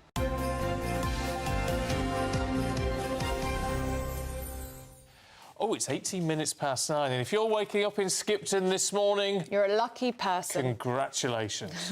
You are the happiest place in Britain to live, You're apparently. a very happy person, apparently. Yeah, well, I mean, what's not to love about Skipton? You've got the medieval castle, haven't you? Got all the lovely Yorkshire stone on all the buildings. Oh, stones around. And frankly, you've got a good northern... Oh, I'll get... People yell at me when I go on about being northern, but they're friendlier. We are a friendlier bunch. It's true. It is true. Chat to anyone. It's nice. Yeah. Very nice. Yes, so Skipton came in #1 after it was placed #6 in last year's study, so it's come up a long way. Yeah, but it went down. It was in second place in 2020. Oh, right. So it went down, It's but it's all gone over the back. place, It's gone isn't it, back up Skipton? again. So good on them. Anna Riley went to Skipton to see what the Skiptonians made of the news. It does feel happy, yeah. People are really friendly, in Skipton. It's really historic. There's lots of lovely things to see and buildings, lots of lovely walks right on your doorstep. I like being able to live right in the middle of town and still be able to walk to everything that you need. Good schools, very little crime, nice shops, maybe not as many independent shops as we would have had in the past, but there are nice shops, and lovely things in the town for people who live here. They provide everything you need from resources, and it has a little bit of everything in here, so especially support accommodation, yeah. I really enjoy living here. I like it. I think there's a strong sense of community in the town. There's lots of people that I know and recognise, which feels quite comforting. That's nice. It's brilliant, a really good place to come and enjoy. They've got everything here in Skipton. Proper market town, Good on you. Yeah. Lovely. Skipton is lovely, I will say that. And actually, the North-South divide, I was just having a look at the 10 cheeriest spots to live in, and actually only 3 of them are down south. So I think being up north might make you happier, actually.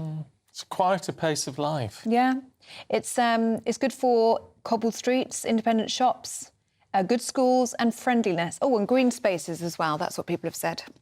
So Can't argue with that. Can't argue with that. That's what we want in life, isn't it? And on that happy note... Don't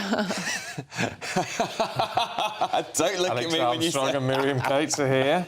Good morning. Morning, well, I'm you from two. Yorkshire. Are you? Yes, I lived there all my life until 18 months ago.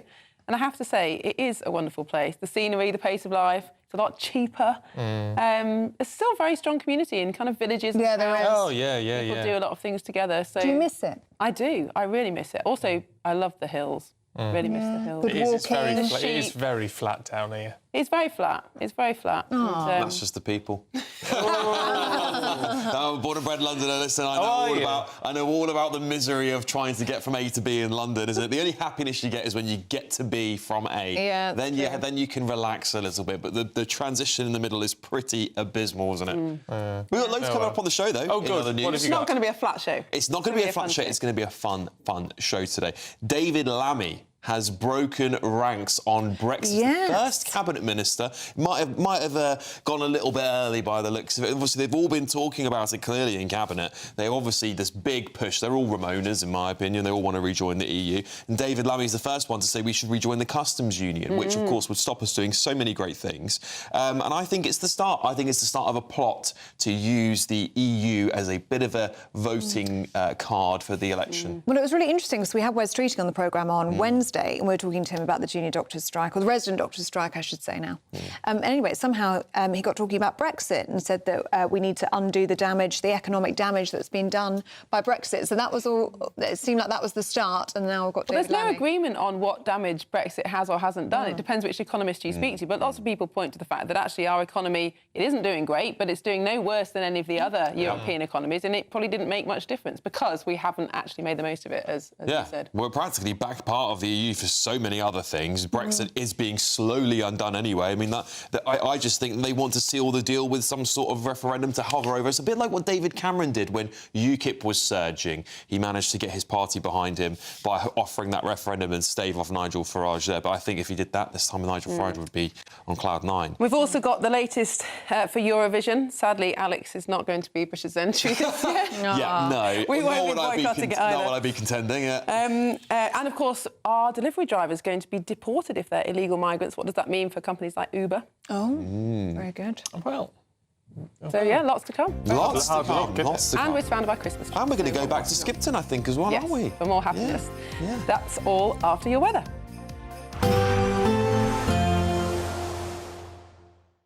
Expect warm spells with the odd rude interruption. Box Boilers sponsors the weather on GB News. Morning. Yes, it's time for your latest weather update from the Met Office here on GB News. One of those days where we start with patches of fog and frost and we end with most of us seeing wet and windy weather, but in between should see a bit of sunshine. Some dense patches of fog across the southeast. Beware of that if you're just heading out on the roads. For the west, the rain is creeping into Cornwall with a strengthening wind. That's spreading into Devon, Pembrokeshire and across Northern Ireland probably before lunchtime. It doesn't stop there, drifting across all of Wales towards the Midlands by the end of the afternoon. Many eastern areas of England, much of Scotland, will be staying largely dry and fine. On the chilly side here, 6 or 7 Celsius, but further west, milder areas accompanying the rain, but obviously not feeling all that pleasant as the winds pick up and that rain extends in. Going to make for a pretty soggy Friday evening on the roads across a good part of England and Wales. A lot of spray and surface water. Still largely dry along the east coast, starting to dry up in the west of Northern Ireland as that rain pushes up the M6 and along the M8 into parts of Scotland. But the northeastern corner, bar the odd shower, still affecting the Northern Isles and a brisk wind bringing a cool feel here. Still generally dry until that rain gets in, certainly after dark, providing a bit of snow over the tops of the hills. Following on from that rain band, there will be showers, plenty of them, packing into western areas, especially on a gusty, blustery wind. That will help to keep the temperatures up. Generally, towns and cities dipping to about 4 to 6 degrees Celsius. On to Saturday, and it will be a blusterous, boisterous Saturday. Tomorrow sees frequent showers coming in around an area of low pressure, staying pretty soggy across northeastern Scotland. Lots of showers for South Wales and southwest England. Of course, quite sensitive here. It's been very wet, so any extra rainfall could cause further issues. The showers will be heavy, perhaps even thundery. May not see too many of them in parts of the east. And temperatures close to average, but feeling cooler in the gusty winds. Expect warm spells with the odd rude interruption. Box Boilers sponsors the weather on GB News. Thank you so much for helping us to reach 8 million followers and subscribers across our social media channels. That's 8 million fearless Brits standing up for what really matters. Good morning, this is the latest AI travel news from gbnews.com. Currently, an incident on the A720 eastbound between Sheriff Hall and Miller Hill is restricting traffic. In Lancashire, disruption on the M6 northbound at junction 35 is due to a broken down vehicle, closing one lane. In Solihull, the M6 northbound between junctions 4 and 6 has significant delays due to an overturned vehicle, closing 2 lanes and causing 50-minute delays. In Surrey, a collision on the M25 clockwise exit slip at junction 6 has closed 1 lane. On the trains, cross-country services are disrupted between Birmingham New Street and Worcestershire Parkway. For more travel news, go to gbnews.com. Nana Queer, weekends from 3 p.m. And I'm going to start with you. Talk to me about autism and why you got involved with this, because some people don't know the story as to why you set up Anna Kennedy Online. Well, I have 2 sons. They're now 32 and 35, and I'm proud to say that my eldest son, Patrick, is in Stockholm at the moment on his own, so that's like a big step for him to go on holiday, and he's loving it.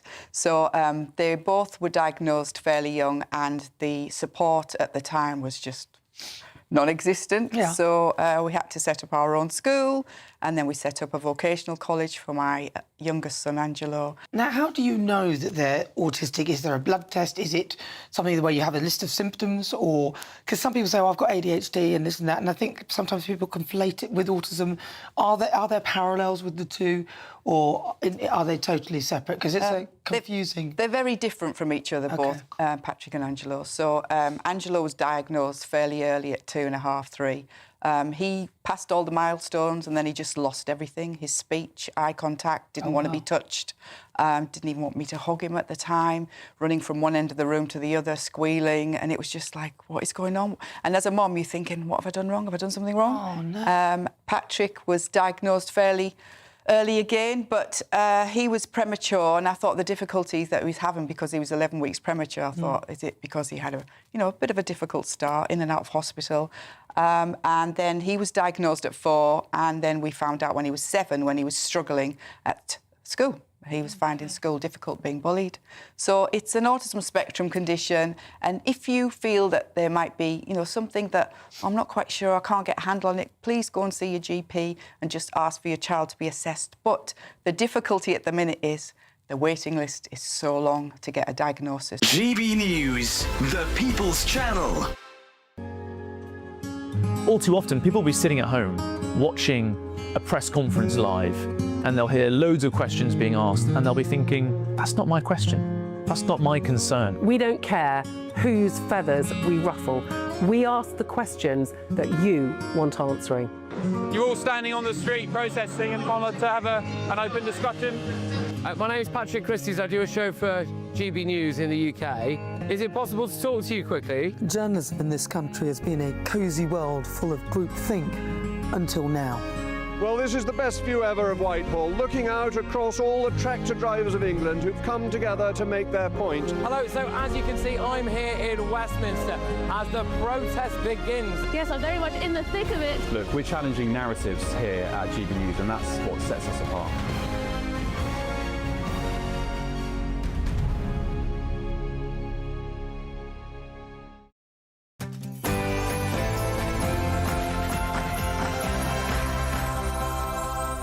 Good morning, it's 9:30 a.m. on Friday the 5th of December. We are live across the United Kingdom. This is Britain's Newsroom with me, Alex Armstrong and Miriam Cates. Well, a fresh Brexit row erupts as David Lammy suggests closer EU ties could boost growth. So is Labour edging towards a customs union return despite its manifesto pledge? David Lammy refuses 7 times to say we won't go back into a customs union. Nick Thomas-Symonds is now in the cabinet. He's the Brexit advisor. What is going on? Are we seeing a massive Brexit betrayal in real time? You came over on a small boat. Am I right about that? Yeah. Jaw-dropping question time drama last night as the BBC gives airtime to an illegal migrant during their immigration special. And Eurovision is in crisis as Spain, Ireland, Slovenia and the Netherlands quit after Israel is cleared to take part. GB News can reveal that drug money seized by the court is being diverted into a fund linked to charities supporting illegal migrants. We'll be diving into that. Well, elsewhere, 60 delivery riders are being deported after a nationwide Home Office crackdown on illegal working. But with arrests surging by 63% in a year, we're still asking, is this going far enough? And Britain's happiest place to live, and it's been crowned. Can you guess where? Really historic. There's lots of lovely things to see and buildings. Good schools, very little crime. They provide everything you need.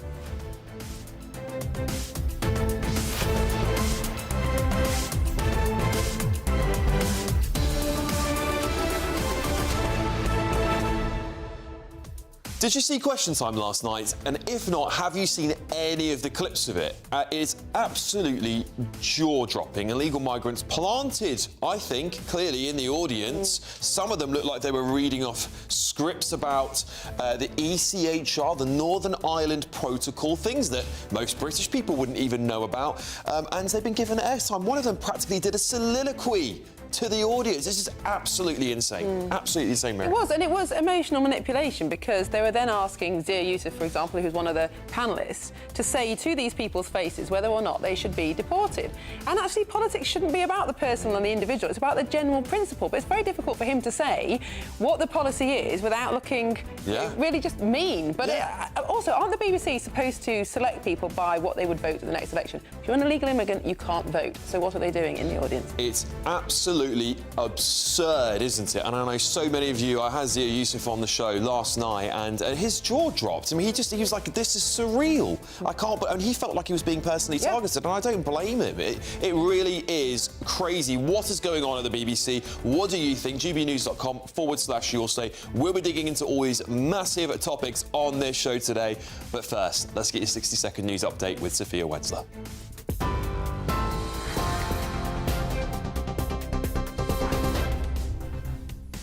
Good morning. Your headlines at 9:33.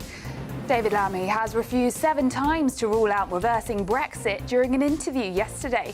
The Deputy Prime Minister argued that leaving the European Union badly damaged the UK economy and that rejoining the EU customs union would boost economic growth.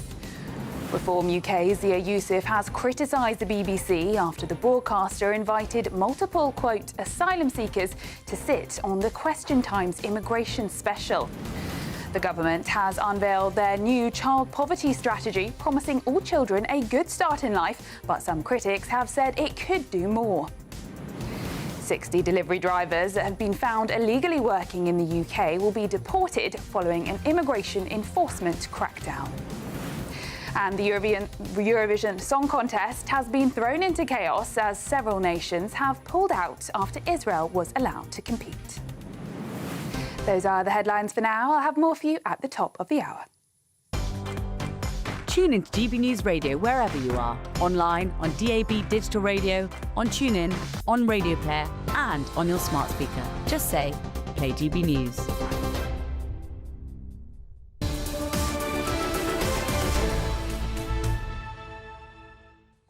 Hello and welcome. This is Britain's Newsroom, live across the United Kingdom on GB News with Alex Armstrong and Miriam Cates.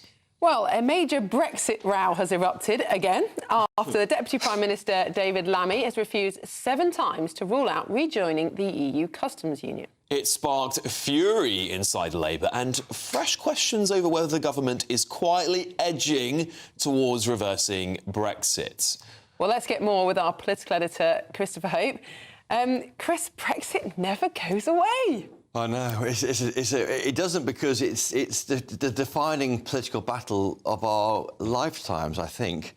Sorry about that, Miriam and Alex. It would just feel that way, doesn't it? So David Lammy, he's the Deputy Prime Minister, also the Justice Secretary, but don't call him that. He's called the Deputy Prime Minister, apparently. 7 times he refused... That's what he wanted to be called, wasn't it? Allegedly. I'm sort of joking and teasing, but on his press releases about prisons policy, it does say Deputy Prime Minister says this, rather than the Lord Chancellor or Justice Secretary, which actually is paid job. They say this, so he says this 7 times, he refused to rule out reversing Brexit on a podcast